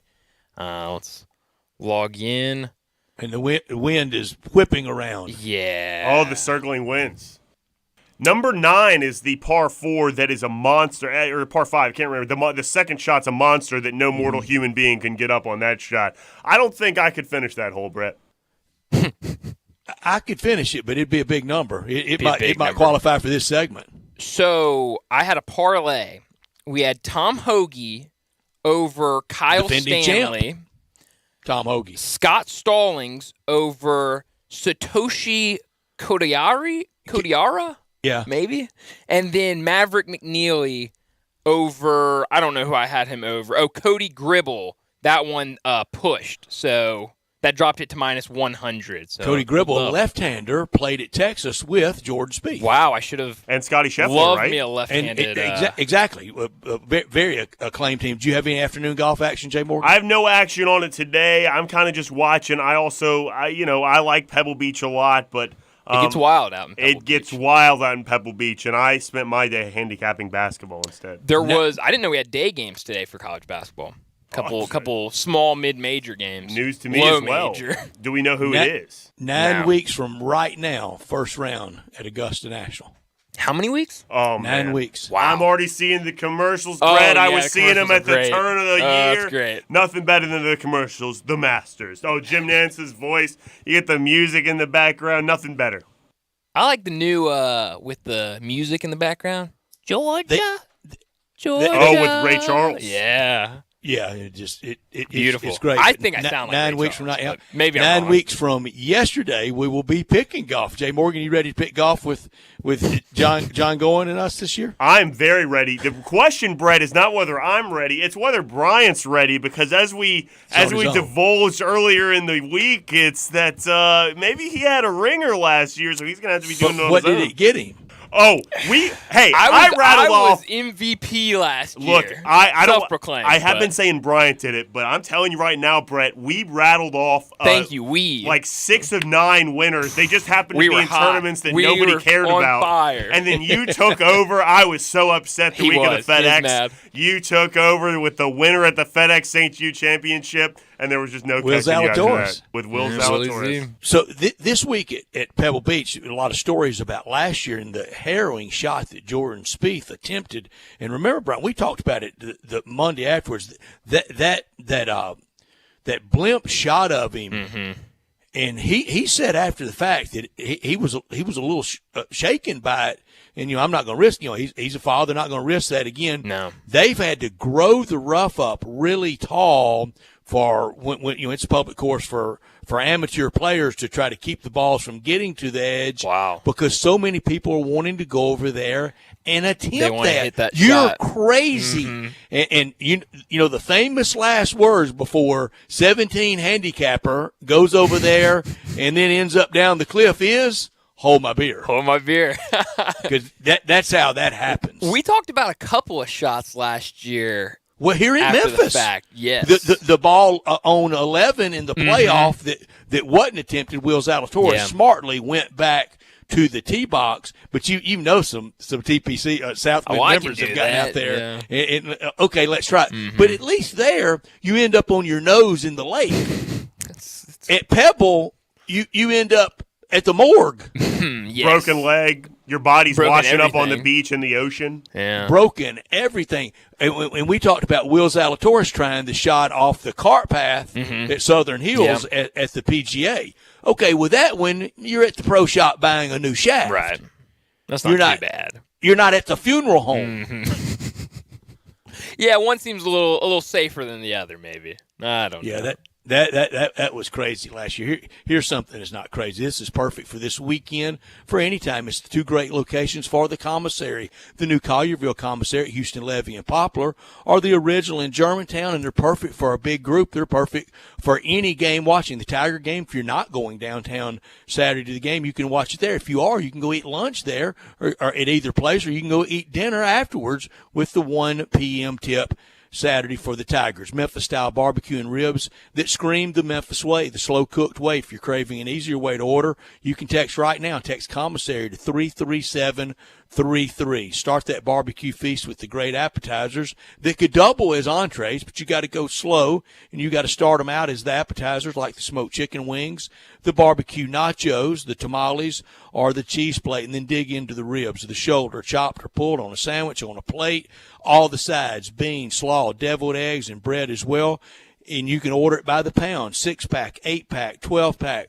Perfect for that big game and a couple of Sundays. Everybody want to have that all-day spread. That's where you need to start, at the commissary. Perfect for any time of the year. And those desserts like the strawberry cake, the lemon icebox pie, and the banana pudding. 901-754-5540. Online at commissarybbq.com. In Collierville and Germantown, those party areas, orders to go, catering, tailgating, always time for the commissary. The new Collierville commissary at Houston, Levy, and Poplar are the original, the mainstay since 1981 in Germantown. Let's get to a break. When we come back, we'll talk about the Chiefs and what they'll do next week in the Super Bowl with Todd Lebo.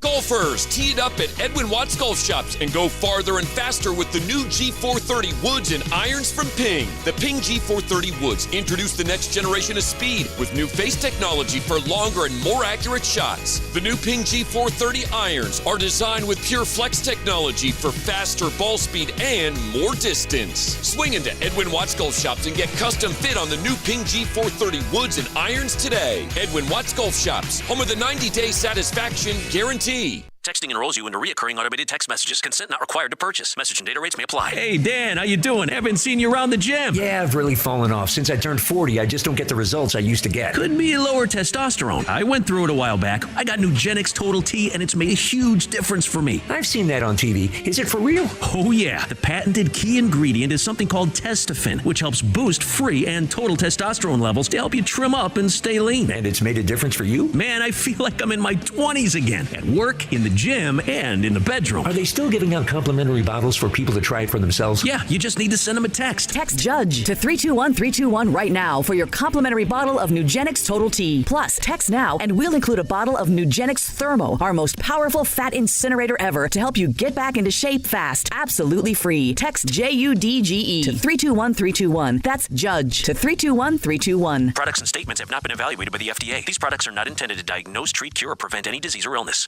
You've heard of James Gaddis Jewelers, but have you heard what they've done lately?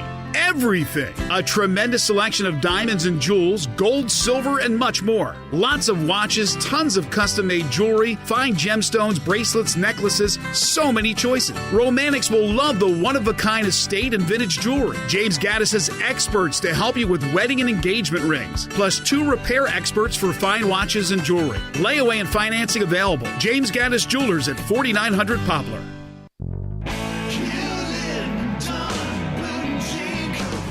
Hewlett & Dunn Boot and Clothing Company, we have it all. From handmade Amish leather belts, fine and casual clothing, boots, casual boots, work boots, fancy boots, and even safety-toed boots. Lots of cowboy hats to choose from, even Nebo lights, Orco hard coolers, good-looking duck head dress shirts, duck head caps, shorts, and pants. Tons of jeans from Ariat, Wrangler, Devil Dog, and Kimes Ranch jeans. At Hewlett & Dunn, we have a great selection of Old South t-shirts and caps. Fine clothing from dress to casual to Sunday best. Enjoy choosing from UFO's orthopedic-approved shoes. Hewlett & Dunn Boot and Clothing Company. Boots of every size, every color, every skin. Great quality Western, work, and safety toe boots. Hewlett & Dunn Boots and Clothing Company. 111 North Center Street, Collierville. Hewlett & Dunn. Hewlett & Dunn, serving you and your family since 1961. Don't let biased algorithms, or degree screens, or exclusive professional networks, or stereotypes. Don't let anything keep you from discovering the half of the workforce who are stars. Workers skilled through alternative routes rather than a bachelor's degree. It's time to tear the paper ceiling and see the stars beyond it. Find out how you can make stars part of your talent strategy at tearthepaperceiling.org. Brought to you by Opportunity at Work and the Ad Council. We are Sports 56, WHBQ Memphis, and W253DF Memphis, Flynn Broadcasting Stations. Now back to Sports Time on Sports 56 and 98.5 FM. This hour is brought to you by DeSoto Auto Sales. Here are your hosts, Brett Stats Norsworthy and Bryant Dacus. Welcome back into Sports Time. Bryant Dacus, Brett Norsworthy, Jay Morgan Harder with you to start the 5 o'clock hour. And it was a big weekend in the NFL. The Super Bowl is set, and to talk about it, we bring on Todd Lebo from WHB Kansas City. Todd, thanks for joining us again, and set the scene Sunday night when Harrison Butker nailed the field goal to send Kansas City back to the Super Bowl. There's certainly a big release for Chiefs fans. You know, they had lost 3 games in a row to the Bengals and had lost at home after having an 18-point lead last year. It's kind of a, party last year at halftime. They thought they'd won the game, and it's been a long year to get back to this point. That's the devastating part of trying to make it back. It takes all year to do it, and they had done that, and the game was so, back and forth and big calls and big plays and all this stuff. So when Butker kicked it through, and I was up in the press box, and I had been watching him in pregame, and he probably, I saw him miss a 53-yarder that direction short. So you knew it wasn't going to get over by a lot. And he kicked that thing, and but the 20-yard line, it hit a brick wall, and it just, started dropping. And it didn't get over by a whole lot, but the place just erupted, and it was really fun for the Chiefs fans to get that win, and you saw all the video and sound bites from the players afterwards. They had kind of kept it in a week about Burrowhead and all that stuff. So it was pretty wild. It was it was cool. That's what the cool part of sports is, that happens. And it's also the sad part of sports because the Bengals lost and it was the tough play on the sideline outside, running them out of bounds. So it's the agony and ecstasy, as they say. But Todd, proper call. It was crushing to see Osai take it like he did, and even had one teammate in the heat of the moment who later apologized. That's part of it. That sports it happens. But you can't knock Patrick Mahomes under the bench. They had to make that call. I mean, we can hardly hit the quarterback now inbounds. You sure can't destroy him over there out of bounds like he did. No, it really is a safety issue over there. Patrick today on his brother's podcast, they were kind of joking that it's a bit of a soccer flop.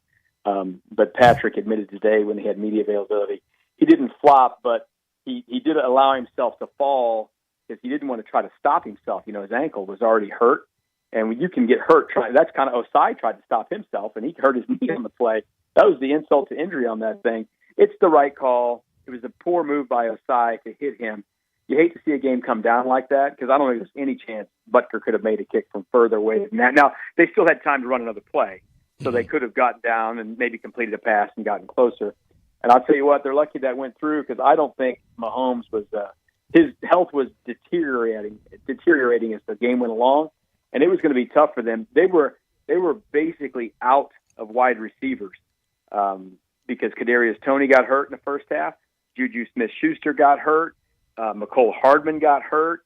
They were running out of dudes, and it was quite a scene, though. It really was fun for Chiefs fans because they'd made 5 of these in a row, and they'd only won one of them with a full crowd of people, and that's the fun part about sports.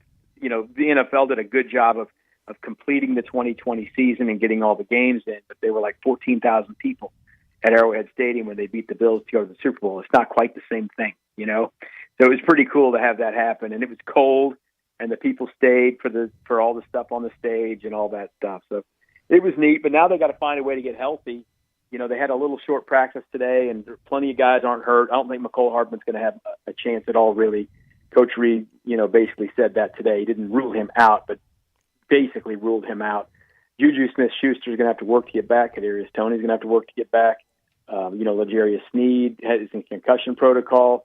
But the good news for them is they got a couple weeks to get it done, and that you want to see the game as close to full strength as you can. And it was pretty sad last week to see the Niners try to get to the Super Bowl with a 4th-string quarterback. Wasn't much to see. The Bengals lost players during the game as well. So it's tough at the end of the year. Football season's hard to get all the way to the end.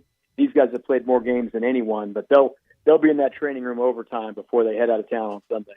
And sooner rather than later, we're going to have the 18th game, and we're going to have the Super Bowl the day before the federal holiday, celebrating President's Day. That's coming sooner. Or maybe later. I don't know. Maybe it'll be an Easter weekend thing. I don't know. They'll move it around. Let's move it all the way out there. Todd Lebo with us. People can't get enough of it, though. I mean, they sure can. Look at the viewership. 53 million. 53 million people watching the 35th and 33rd biggest cities in America play football.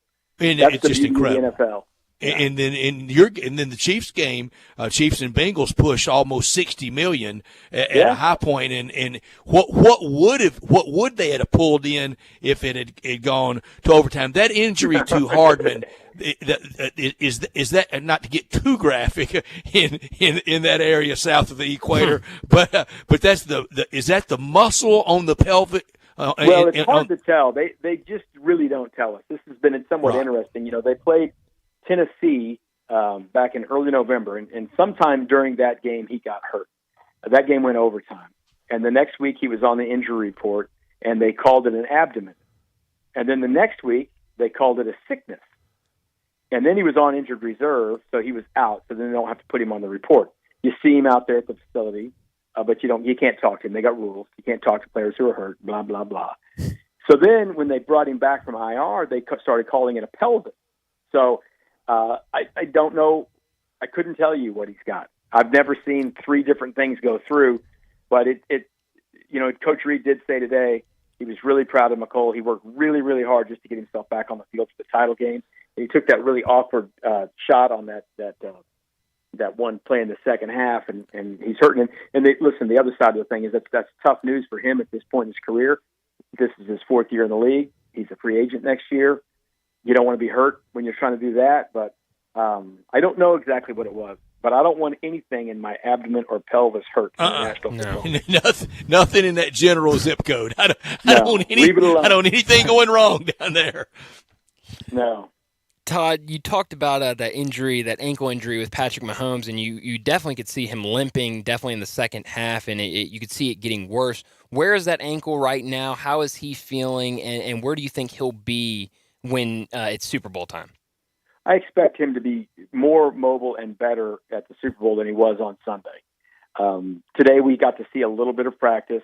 He came into the media room, walked around, no limp at all, because he hasn't done anything in 4 days. Yeah. But, he couple of little weird plays in the second half of that game, and he was limping a little bit. I thought he looked pretty normal in the first half of the game, right? Yeah. And he had enough to go run and get himself in a position to get hit out of bounds at the end of the game. I think another good thing that will probably be a factor in this game is the fact that it won't be 2 degrees at the game. It'll be a little bit warmer out in Arizona. It's a dome, and it'll be a little more standard deal. But one thing that I'm sure will get talked about over the next 10 days, and the Chiefs opened their first game of the year out in Arizona. The opening kickoff of the game, Harrison Butker twisted his ankle on the turf, the grass, right? They rolled that thing out. It's always loose. And Trent McDuffie, who was their first-round draft pick at cornerback, in the first half of the game hurt his leg on that turf. So there's some concern about the turf from the Chiefs' perspective. I understand just last week they put brand new stuff in. I mean, they will do everything they can as a league to make this the best surface you can have. I think sometimes we play around too much. I mean, I know you want a dome because it's 400,000 degrees out there, and I like the fact that it is real grass, and they bring it out and they grow it, and they put it back in, because every player would rather play on real grass. But for some reason, they haven't gotten that perfected out there, at least this year, because there have been some injuries. And that'll certainly be something to watch with someone like Mahomes with a bad ankle, because you can hurt yourself dropping back to pass, and it's his plant ankle, and if you go back, it's always like glass at that stadium. Absolutely. Auburn played Oregon in the national championship out there with Cam Newton in that game and Michael Dyer in that game, and it was people slipping around like they were playing on a sheet of ice. Now, Todd, help me. Is side guy George Toma is he's out there? Still, yeah. He's still with us. Good. You can tell that's what I was digging for. Does he still oversee all the Super Bowl fields? He does, and he doesn't have anything to do with the Chiefs anymore, but he does oversee Super Bowls. I saw a picture of him out there the other day. The Chiefs have done a really nice job with their field, by the way, because it's tough in Kansas City to grow grass, especially in the winter, and especially when they've got the new addition of the tall scoreboard on the kind of the south side of the stadium. It really blocks a lot of the sunlight. And they've done a really nice job, because there were some years, 10, 12 years ago, where the Chiefs turf in December and January was just absolutely awful. They've done a nice job there. But, George Toma is still overseeing the Super Bowl fields, and I'm sure they'll do everything they can to make sure this one is nice and more playable than it's been. Like I said, I don't know how they've I like the idea. I don't know how, as long as the stadium's been open, that they haven't gotten this thing figured out how to do it exactly right and make it a little bit better surface. And I know y'all are going to cover every single angle next week, but George Toma would certainly fit this, and I think the matriarch of the Hunts, Mrs. Hunt, her husband Lamar Hunt, the people that have been to every single Super Bowl, that club's really shrinking, but you probably direct Kansas City connection. Yeah, Norma and George and those guys, there aren't many left, because, listen, we're getting big numbers now, right? And we are, 57. They start dropping off. There are kids who are little bitty kids, maybe, who owners' kids or something when they were younger there, but you start talking about being, a grown-up 57 years ago, the club is getting smaller. I'll tell you, if you were a media guy that year at, say, 23, well, that's 80. You're 80 years old. 80 years old, and not many people covered that first one because it wasn't that big a deal. They didn't know what it was. The tough part about the game, and this is just like real talk about what it's become, we love the game and all that, and the Chiefs have made a few of these now, but it's like $5,000 to get in the door out there. And that's just really tough for, Joe Sixpack, who, you could buy season tickets to the Chiefs and have depending on where you want to set, a couple of tickets, or maybe even more tickets for $5,000. And then you got to fly out there and you got to find a place to stay and all that stuff. I think it's really hard for people to go watch events now. And that's too bad, that it's not for the regular folks anymore. And some regular folks who want to go spend that money probably shouldn't. And they get themselves in trouble in other places in life because they went to the Super Bowl. So I think that they can't fix that either. I don't know what they can do about that to make that better. Todd, I think a lot of people, when they talk about the Chiefs, they kind of think about those superstar players on the team, Patrick Mahomes and Travis Kelce's. But I saw a stat the other day that the Chiefs broke a franchise record with 10 rookies appearing in the AFC Championship game. How big has it been for the Chiefs to kind of rely on some of those younger guys this season? Oh, it's been monstrous. We were sitting there at work this afternoon, and they had the Super Bowl against the Niners was on NFL Network.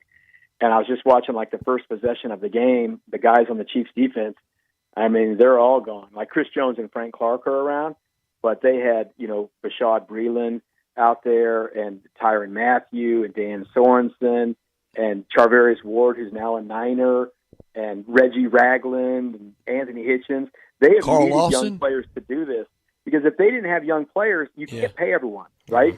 Charvarius Ward, they like him a lot. Well, he got $40 million to go play for the Niners. They couldn't afford that. Yeah, so they did a nice job, and they traded Tyreek Hill, and they got all these draft picks for trading Tyreek Hill.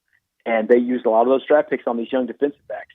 Josh Williams from Fayetteville State, who's a Division II player, got an interception in the game. Brian Cook, who went to Cincinnati, tipped that ball to him. Jalen Watson, who was a rookie out of Washington State, made an interception in the game. He's gotten an interception in each playoff game so far this year. And the young players, Willie Gay is still a young player on his first contract, and Nick Bolton is a second-year player at linebacker. They've needed these young players to do things. George Karlaftis got a sack the other day, the kid who's a freshman out of Purdue, and Trent McDuffie played well. I mean, there's just a whole lot of rookies. Isaiah Pacheco, you just keep naming them. They got a whole lot of Sky Moore, who had dropped 3 punts, went back there and got the big punt return to set them up. It's crazy to think that those guys literally 8 months ago didn't know which way to go to the dorm at training camp, and now they're going to be trying to help win a Super Bowl. You have to be able to get fresh, young, cheap blood in your football team if you've got someone like Chris Jones who makes that much money, Patrick Mahomes who makes that much money, Travis Kelce makes big money. You have to be able to have that, and they have to play well, and they've gotten better as the years gone on for sure. Todd, with a Kansas City Chiefs win, they would be 3-2 all time in Super Bowls.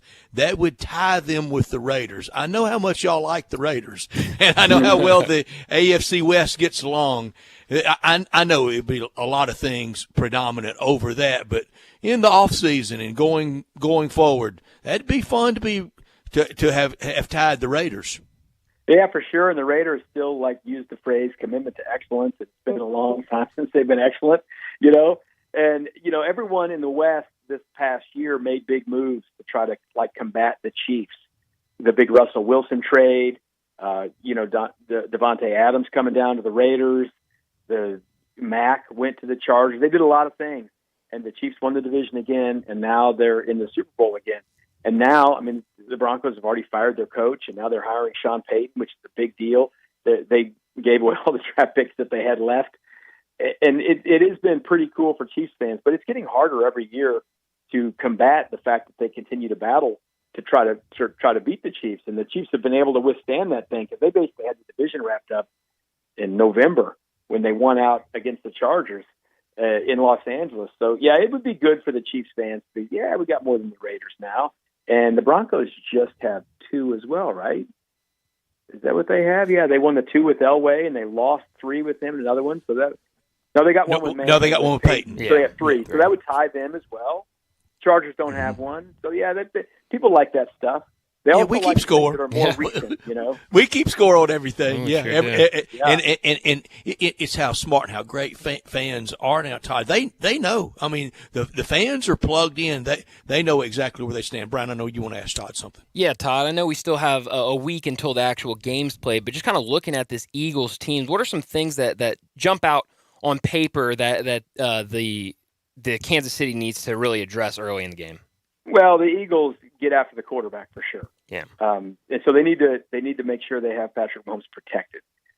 There are a lot of people, if you go through and you look at the teams the Eagles have been at their best against, it's not the greatest quarterbacks. They beat a lot of quarterbacks that weren't all that.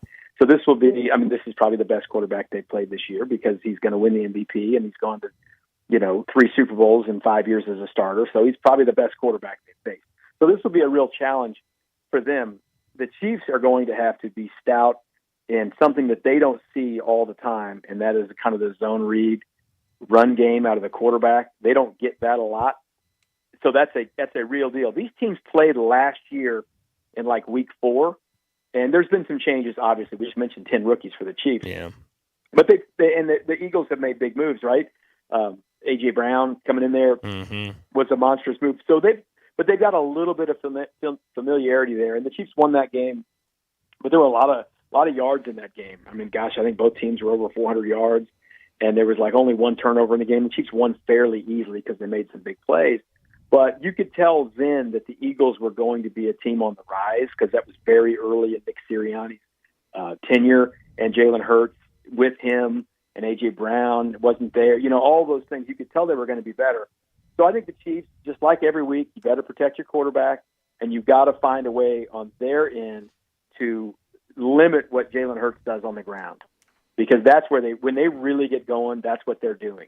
They're running the ball, and then they're throwing it out of that, and they're good at that.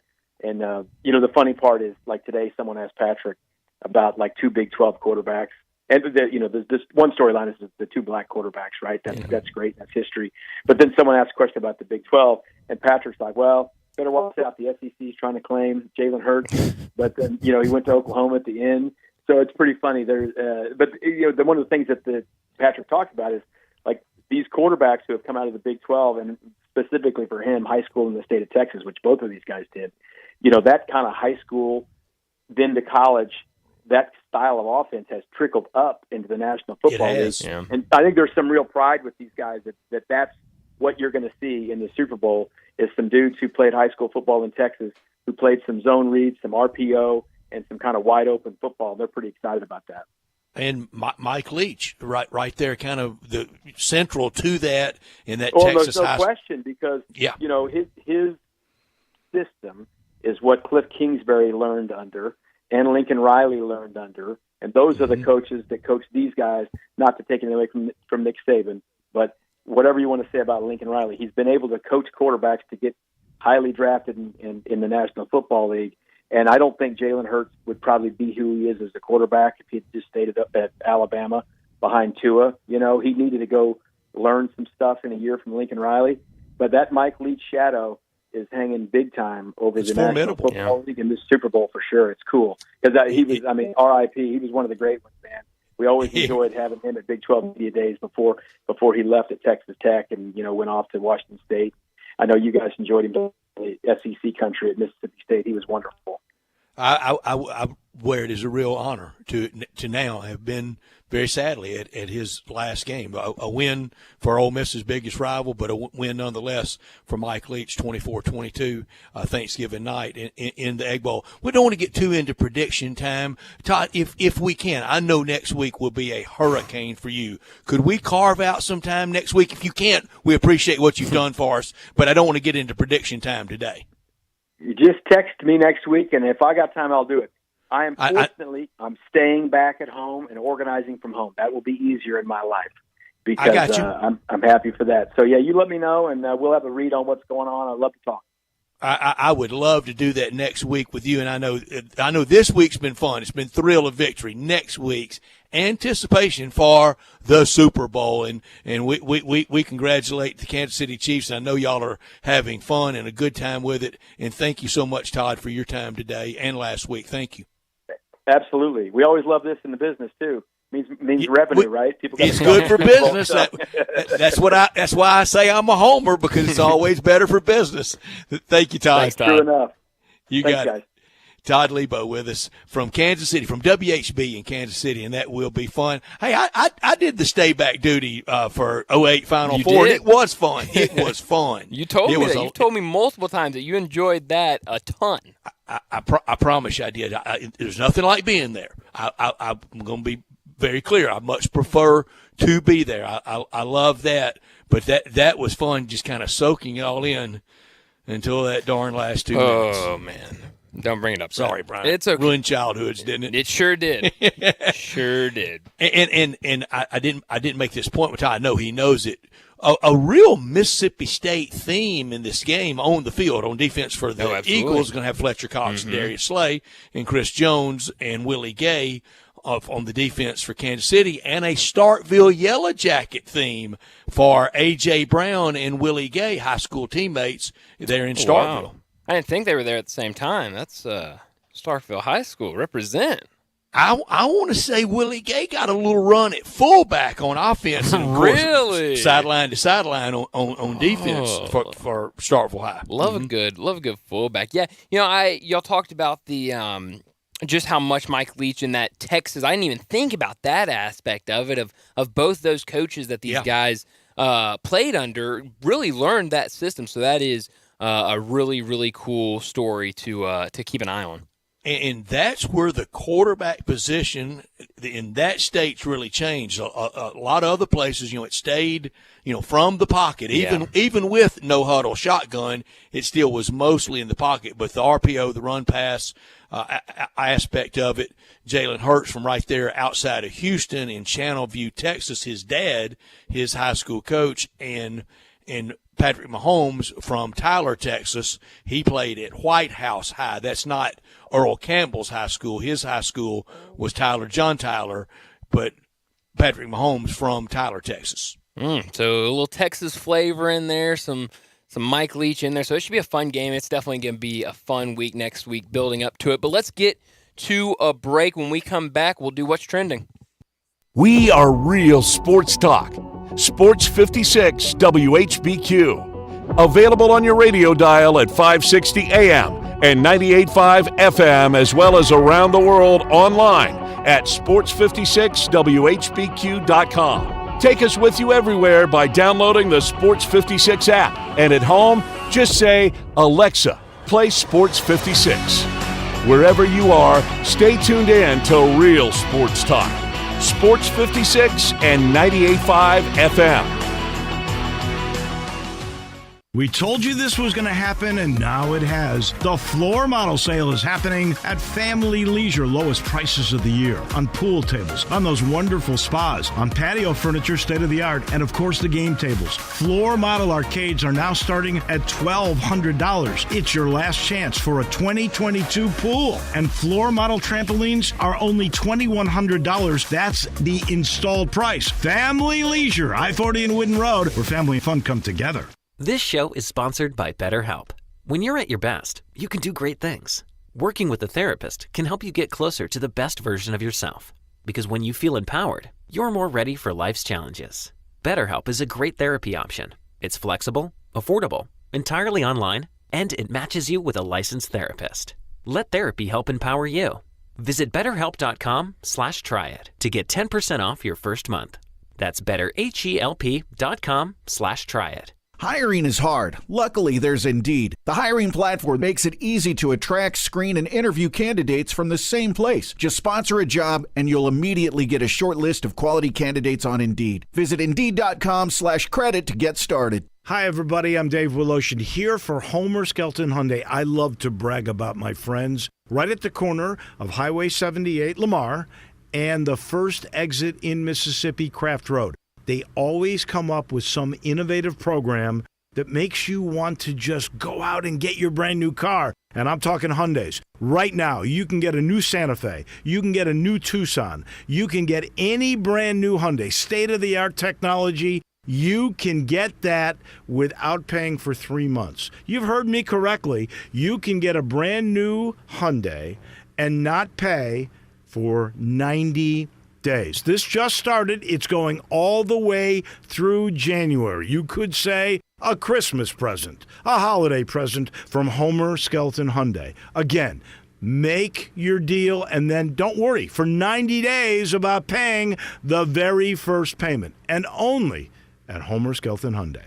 I know the sweetest thing in Memphis, and I know it's been around for 120 years. You know, I'm talking about Dinstall's, and it's time to stock up heavy on Cashew Crunch, Heavenly Crunch, Turtlettes, all of your favorite Dinstall's treats to watch the playoff games and to watch all the basketball. It's so easy to get. The sweetest thing in Memphis, all you have to do is head to Laurelwood or head to Germantown and Poplar right across from the hospital, or go where they make the candies. That's on Pleasant View. There's nothing that says Memphis better than Cashew Crunch with that little tinge of coconut, or the Turtlettes. Let's face it, there's nothing better than Dinstall's chocolate. That's the mainstay of all candies, isn't it? Milk chocolate, although their dark chocolate is pretty darn good. And if you get the peppermint with the dark chocolate and put it in the freezer, you're going to love it. So many ways to love Dinstall's. 115 years of making Memphis oh so sweet. When I was in Iraq, our convoy was hit. It was bad. After I came home, I could still hear booms and see tracer fire. Makes it hard to be a good mom. As America's veterans face challenges, DAV is there. I'm Naomi Mathis, Air Force veteran. With the right support, more veterans can reach victories, great and small. With help from DAV, I was able to begin to heal. DAV provides a lifetime of support to veterans of every generation, helping more than 1 million veterans each year. Today, I'm part of DAV. We're veterans helping veterans to get the benefits they've earned. And I give my veterans my all. But there's more to be done and more victories to be won.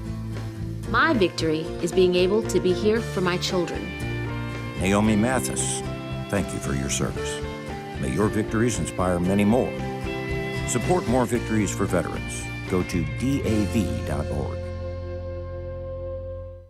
Now back to Sports Time on Sports 56 and 98.5 FM. This hour is brought to you by DeSoto Auto Sales. Here are your hosts, Brett Stats Norsworthy and Bryant Dacus.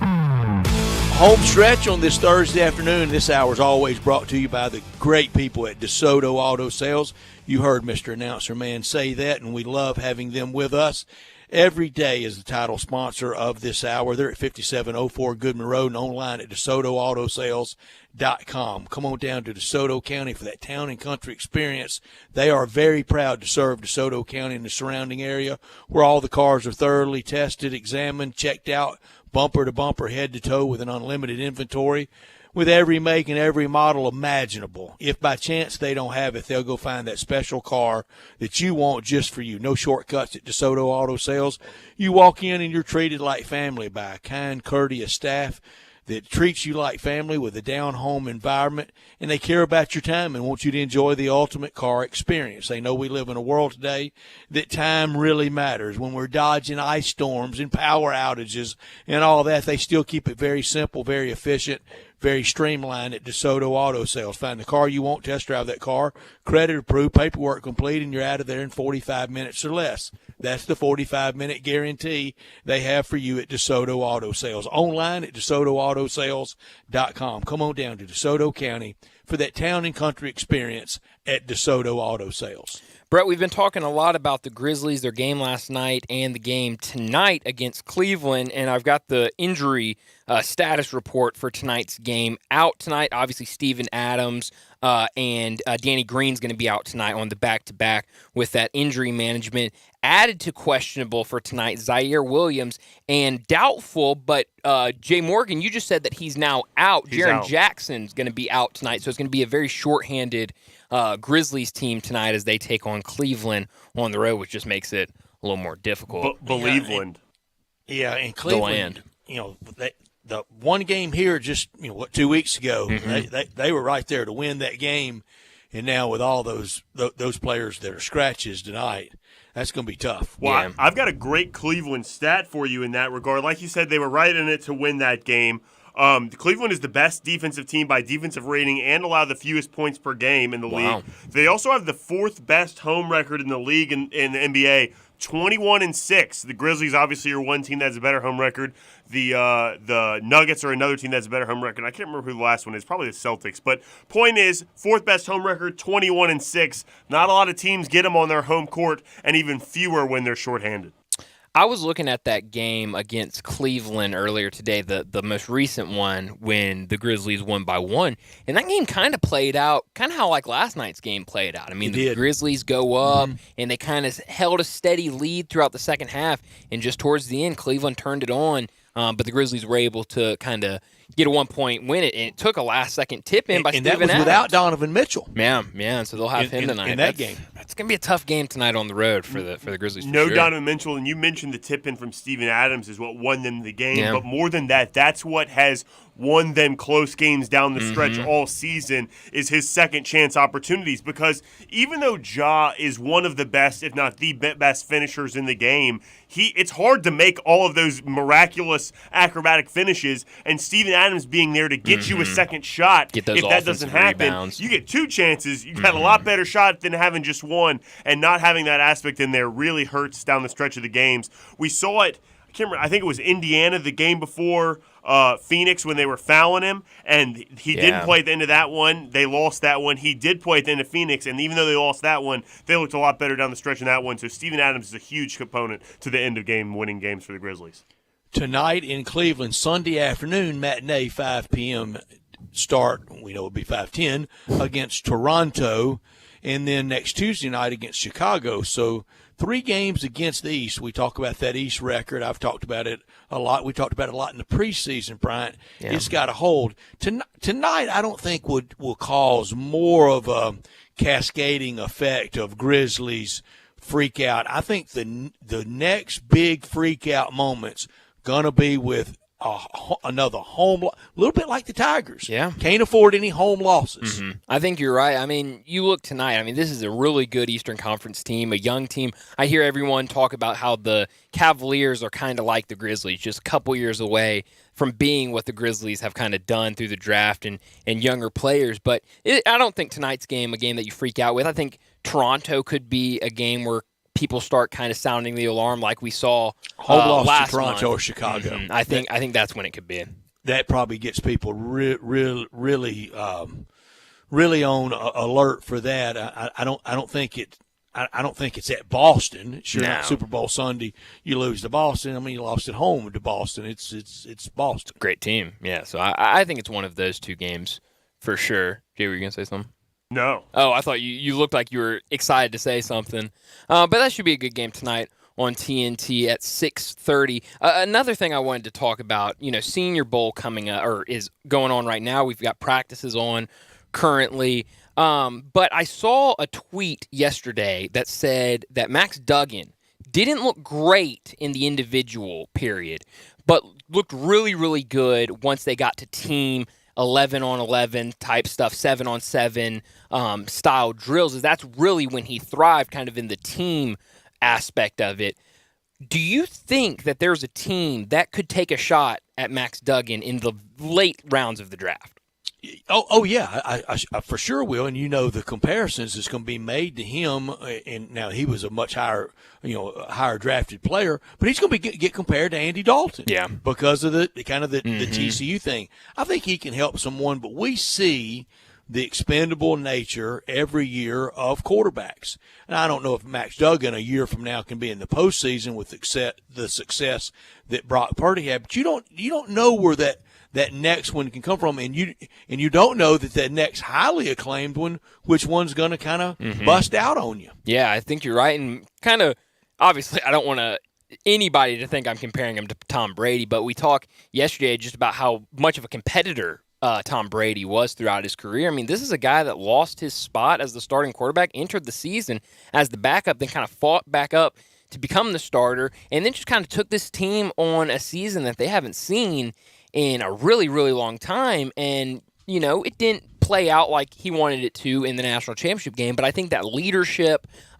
making the plays and kind of thriving in a team situation, I think you draft him and put him behind a starting quarterback, see what he can do. I think any team would go after him.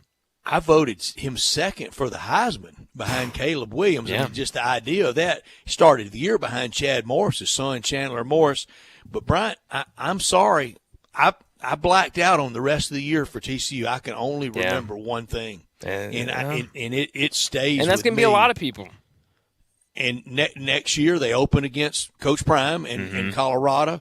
TCU opens at Amon G. Carter Stadium at home against the Buffaloes. But I hate to do that to them, but 65-7, and Georgia could have scored with the trombone player. Mm-hmm. And that's a very fair point to make, because I mean that's going to be what a lot of these executives and GMs ask him. That's probably going to be question number one in these pre-draft interviews: is, hey, when you got to the big moment, you fell flat. I mean, what if we're going to spend a pick on you, even if it is a late round pick? You're going to be on the biggest stage. Okay, in the and for NFL. Mr. Team Guy, here's another one. For your two big moments, you were really good, but your team lost in the Big 12 championship game, and then in the national championship game, Didn't you were bring nowhere anything. to be. I mean, couldn't do anything. Yeah. That wasn't all his fault. No. He didn't play defense, but No, not at all. But I mean, I think I hear a lot of people talk about, well, Stetson Bennett can hold a clipboard in the NFL. Max Duggan can do the exact same thing. He sure can do that. And I think Duggan probably can even get some run time and maybe get some starts ahead of Stetson Bennett. Yeah, I think so too. It's just I'd never see. I mean, you look through these top 10, top 15 quarterbacks in the draft, you never see Max Duggan's name. And I just think that obviously the national championship definitely overshadows it. That performance was not a great one for him, but I mean, this is a good quarterback. Yeah, and next year for Sonny Dykes, not only for the team and for their overall success, but it's going to be show me again at that position. Can he plug in someone next year for TCU? Just and summertime topic at every media days. We're going to be looking for next year's TCU. Yeah. When we talk about, like in the NFL playoffs this year, we were looking for this year's Cincinnati. Always in the NCAA tournament, we're looking for kind of the Butler, VCU, George Mason, the team like that. All summer we're going to be. Oh yeah. And it's going to be some real reaches too. We don't even need to wait all summer, Brett. I got one for you right now. Go for it. I'm ready. Lance Leopold's Kansas team. Ooh, the had Jayhawks. Had the quarterback get hurt. I don't remember the fella's name, but I know he got hurt early in the year when they were rolling along there. And then they kind of dropped off because they had to go back to the backup quarterback that started in the Liberty Bowl. I'm telling you Jason Bean. Is that the guy that got hurt? No, that was that's the other backup's guy. name, yes. Well, I'm telling you what, Kansas is my team. That's my nomination. Wow. Can kind of philosophical question. Can anybody from the SEC be the back of the pack team?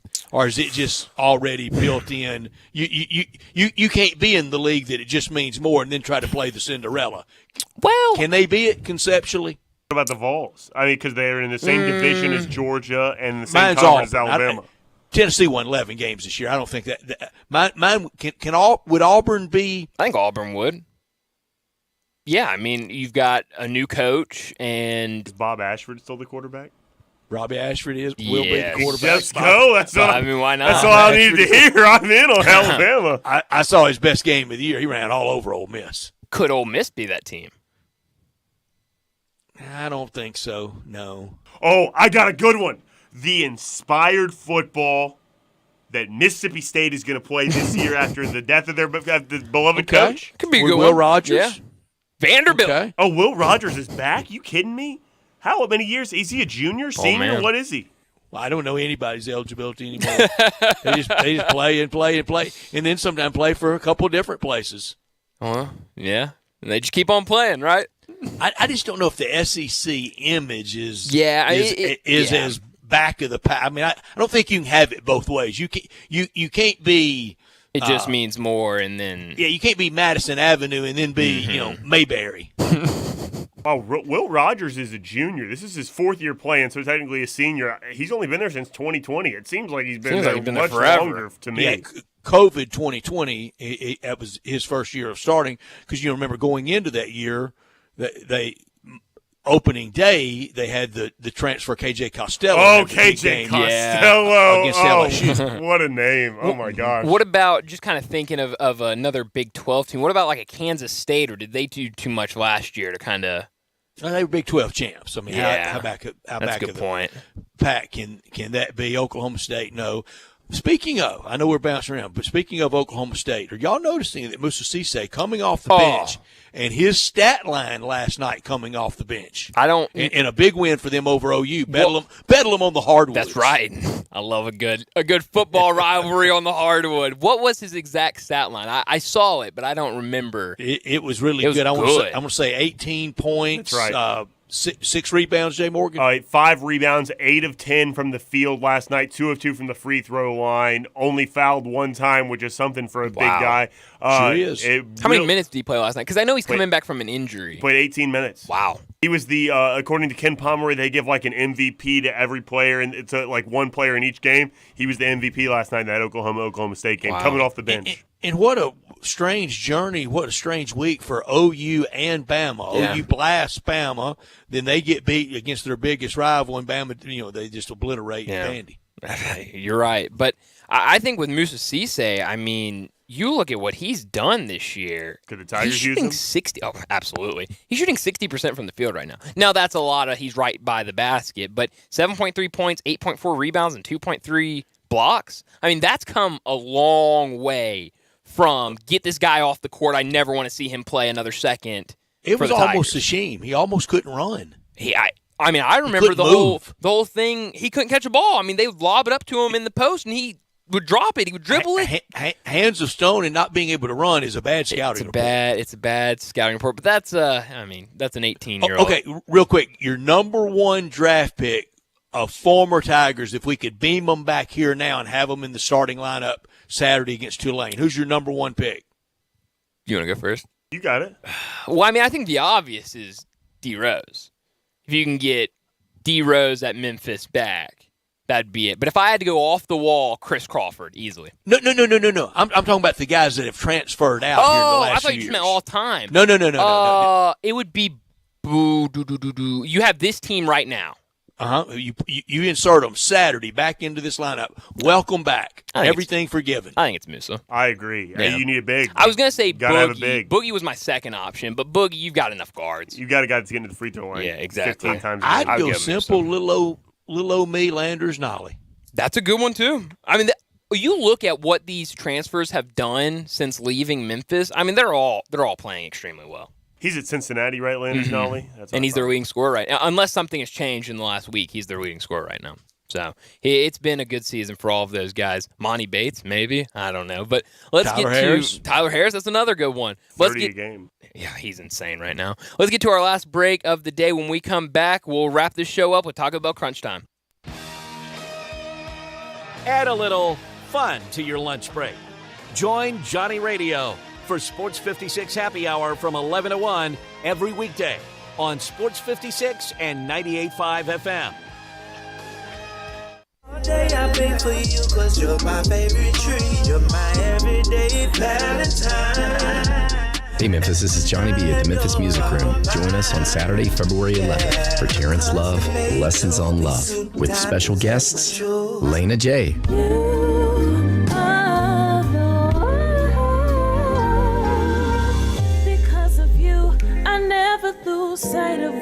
Ariel Rain,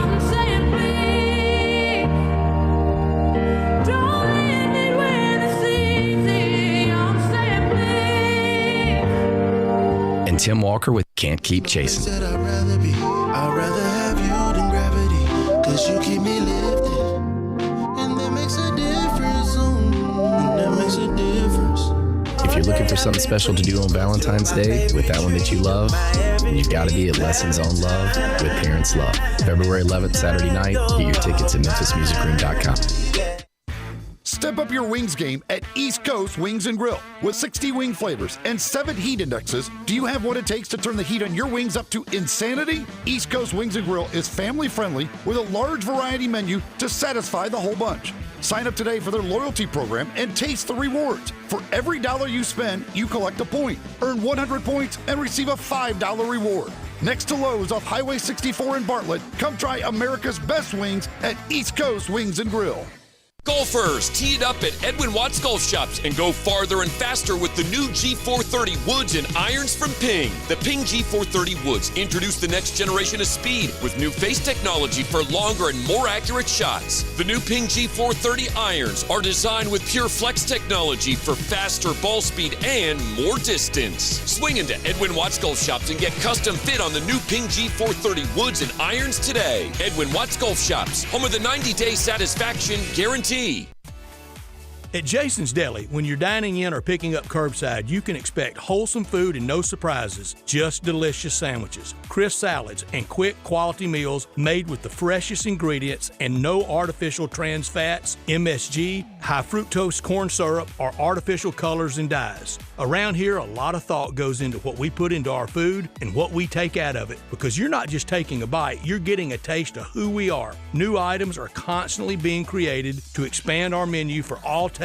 and special diets with vegan and gluten-free options available. Convenience and on-time delivery you can count on. It's just a click away at jasonsdeli.com, so whether you need to feed 5 people or 5,000, the team at Jason's Deli, they have the credentials and the commitment to keep you satisfied. Freshness is nearby at Jason's Deli with locations at Ridgeway in the Park Place Center, Poplar and Highland, Germantown Road in Cordova, and on Goodman Road in Olive Branch. Jason's Deli. It's wholesome food and no surprises.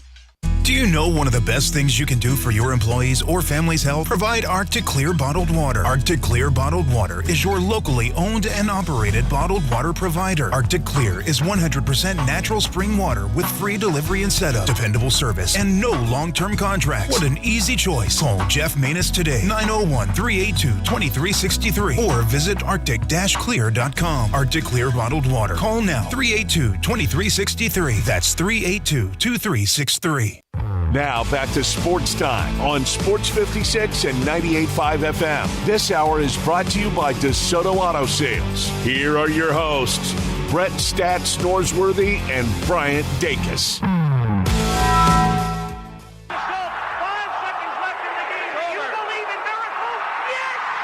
Go crazy, folks!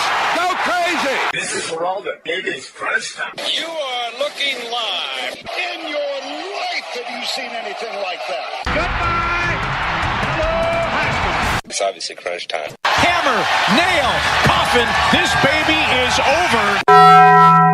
The double steak grilled cheese burrito, so good. Double the steak with nacho cheese sauce, seasoned rice, red strips, sour cream, and the 3-cheese blend wrapped inside a warm flour tortilla, with even more 3-cheese blend grilled on the top.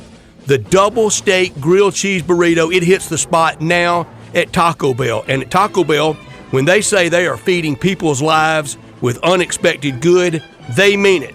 Bowl food you can't get anywhere else. Brett, what I learned today is Keith Law over at The Athletic, he covers prospects in the MLB. He did his top farm systems in the MLB, and the St. Louis Cardinals have a top 10 farm system, according to him. The Cardinals rank number 9 behind the Brewers, Rangers, Pirates, Rays, D-backs, Orioles, Guardians, and Dodgers. He also put out his top 100 players, and they currently have 4 in the top 100. Jordan Walker, number 5, he's an outfield third baseman. Number 46, Mason Wynn, who's a shortstop. Number 63, Tink Hintz, who is a right-handed pitcher. And then number 66, Gordon Graceffo, who's also a right-hand pitcher. So the system's looking pretty good for the Cardinals. And I can't wait to see a lot of those prospects at Third and Union this summer. We talked a lot about countdown, 5 weeks from Sunday, Selection Sunday. I mentioned earlier 9 weeks from right now, we'll be closing in on the completion of round 1 of the Masters at Augusta National Golf Club. 8 weeks from right now, Cardinals will be 1-0 after the defeat over the Toronto Blue Jays on opening day. I can't wait, Brett. Opening day, 8 weeks from today for the St. Louis Cardinals. Also learned Kevin Sweeney from Sports Illustrated. He has the Tigers as an 11 seed in his bracket revealed today. He told us yesterday he would have the Tigers 11. The opponent, D-U-K-E, the Dukies. I wouldn't be scared of that. Would you? Do you lay awake at night because you're playing Duke? Not this year. I mean, not as much this year as I would in years past, that's for sure. No, not even close. I think there are about 15 teams that can win it all and another 30 teams that are all about the same. Yeah. And I don't think there's a wide – Duke's probably better. They probably have a little more. But for one game, I'm not frightened by it. They got the Filipowski kid though. Yeah. He's 7 feet tall, isn't he? Yeah, that's a scary. feet. You can't teach 7 feet. it. Brett. No, you cannot. What I could have done without is kind of some breaking news from Bluff City Media, who covers the Tigers. Christian Fowler, I believe, is the one that reported this. He says he's hearing Marshall transfer wide receiver Corey Gamage will not be enrolling at Memphis. So that's some tough news for that Tiger team, who lost a bulk of that receiving core. And they thought Gamage, a big receiver that did some things at Marshall, you thought he could come in and immediately step in and be a real weapon for this team. So if that's true, if he does not enroll with the University of Memphis, that's a pretty big loss. Remember, Marshall defeated Notre Dame last year, and that was some of Greg Gaston's lament yesterday. When is your roster really ever set? When do you get to know who you really have and who you can really count on? I know we're going to have to get used to that going forward in fandom. That's kind of a pro sports thing, the roster turnover. But in college, we kind of got to know people 2 to 3 years. Could have done without it. We mentioned earlier Pebble Beach having to warn amateurs to not go over and try to replicate the shot Jordan Spieth hit last year on that famed par 4, number 8, that tee-box right by that par 3, and then that cliff where a lot of second shots end up. Look, it's one thing to go to St. Andrews, and I've never done it, but I've had friends do it, and go hit some putts from down there on 18 in the Valley of Sin. And there's another thing, and everybody does it, that gets to play Augusta National, to go throw some balls out on the side of 16 where Tiger Woods hit his famous shot. And even if the pin's not where it was that day, the caddies go and put like marker flags close enough to it to see if you can replicate that shot, maybe Tiger's greatest shot. But it's another thing to do something that you can die from. You're not going to die hitting shots from the Valley of Sin. No, you're not. And I'm not going to do anything that could result in me dying. I would try to stay away from that. What I'm going to keep an eye on tonight, Brett, I like to try to stay away from the ranked matchups in college basketball. But tonight is just too good to stay away from the ranked games. We're starting off at 6 o'clock, Florida Atlantic versus UAB on CBS Sports Network. Houston, Wichita State on ESPN2. Washington at UCLA at 8 o'clock. 9:30, Oregon, Arizona. Gonzaga, Santa Clara at 10. And then San Francisco at St. Mary's to end the night. That's a pretty good slate of college basketball. I think St. Mary's on upset alert. Y'all keep an eye on that money line on San Francisco. You're getting a really good price there. You mentioned the Alphabet Soup Bowl tonight in college basketball. FAU versus UAB, past Ole Miss coach, and Andy Kennedy may be against future Ole Miss coach Dusty May versus Andy Kennedy in that one. FAU hadn't lost a game. They've only lost one game in their last loss. Their only loss, that Friday night, November 11th game in Oxford to Ole Miss. Also, tonight in that San Francisco St. Mary's game, that's 18th ranked St. Mary's against Bill Russell, the great Bill Russell school, and UCLA at Pauley for the Bruins against the Husky Dogs in that one. 7 NBA games. Grizzlies, Cavs coming up in just a bit. Dubs in Denver at 8. And Clippers and Bucks on TNT at 9. You said FAU and UAB, Brett? Mm-hmm. OMG. Look at you. Another 3-letter for you. Wow. I like it. That's what Alphabet Jay Morgan Soup Harder brings to the table every day. Bright strong. That's talent Bright right strong. there. He is It a talented guy. That's Lakers LOL Pacers right also there. tonight. Oh, hey, Brett's got it going too. Wow. Now I can't think of a 3-letter word. CAR. That's car. Yeah. I don't think it's the same thing. Lakers Pacers tonight. Also going to definitely keep an eye on that if LeBron can get a step closer to breaking that record. And we talked about it earlier. I mean, we're getting close to having to watch every Lakers game. That was a really good question because if he got 40 something tonight, next time out, you only need 40 something. could be it. That could be getting close. Remember when I was trying to get him to do it like February 28th on that Tuesday night game against the Grizzlies. He's going to shatter it by then. Oh, absolutely. But only time will tell. Will you get it before All-Star break? Oh, yeah. Okay. Hopefully he gets it done in L.A. That'd be cool to see it on the home court. Another game, Hornets-Bulls, that I'll be watching tonight probably a little bit, has the Bulls coming up on the schedule for the Grizzlies. But that's all the time we got today. I want to thank Blake Lovell, Keith Smith, and Todd Lebo for joining the show today. Only got one more show of the week, and we'll do that tomorrow to wrap up the week and the Friday. But until then, we'll see you later. Have a good one.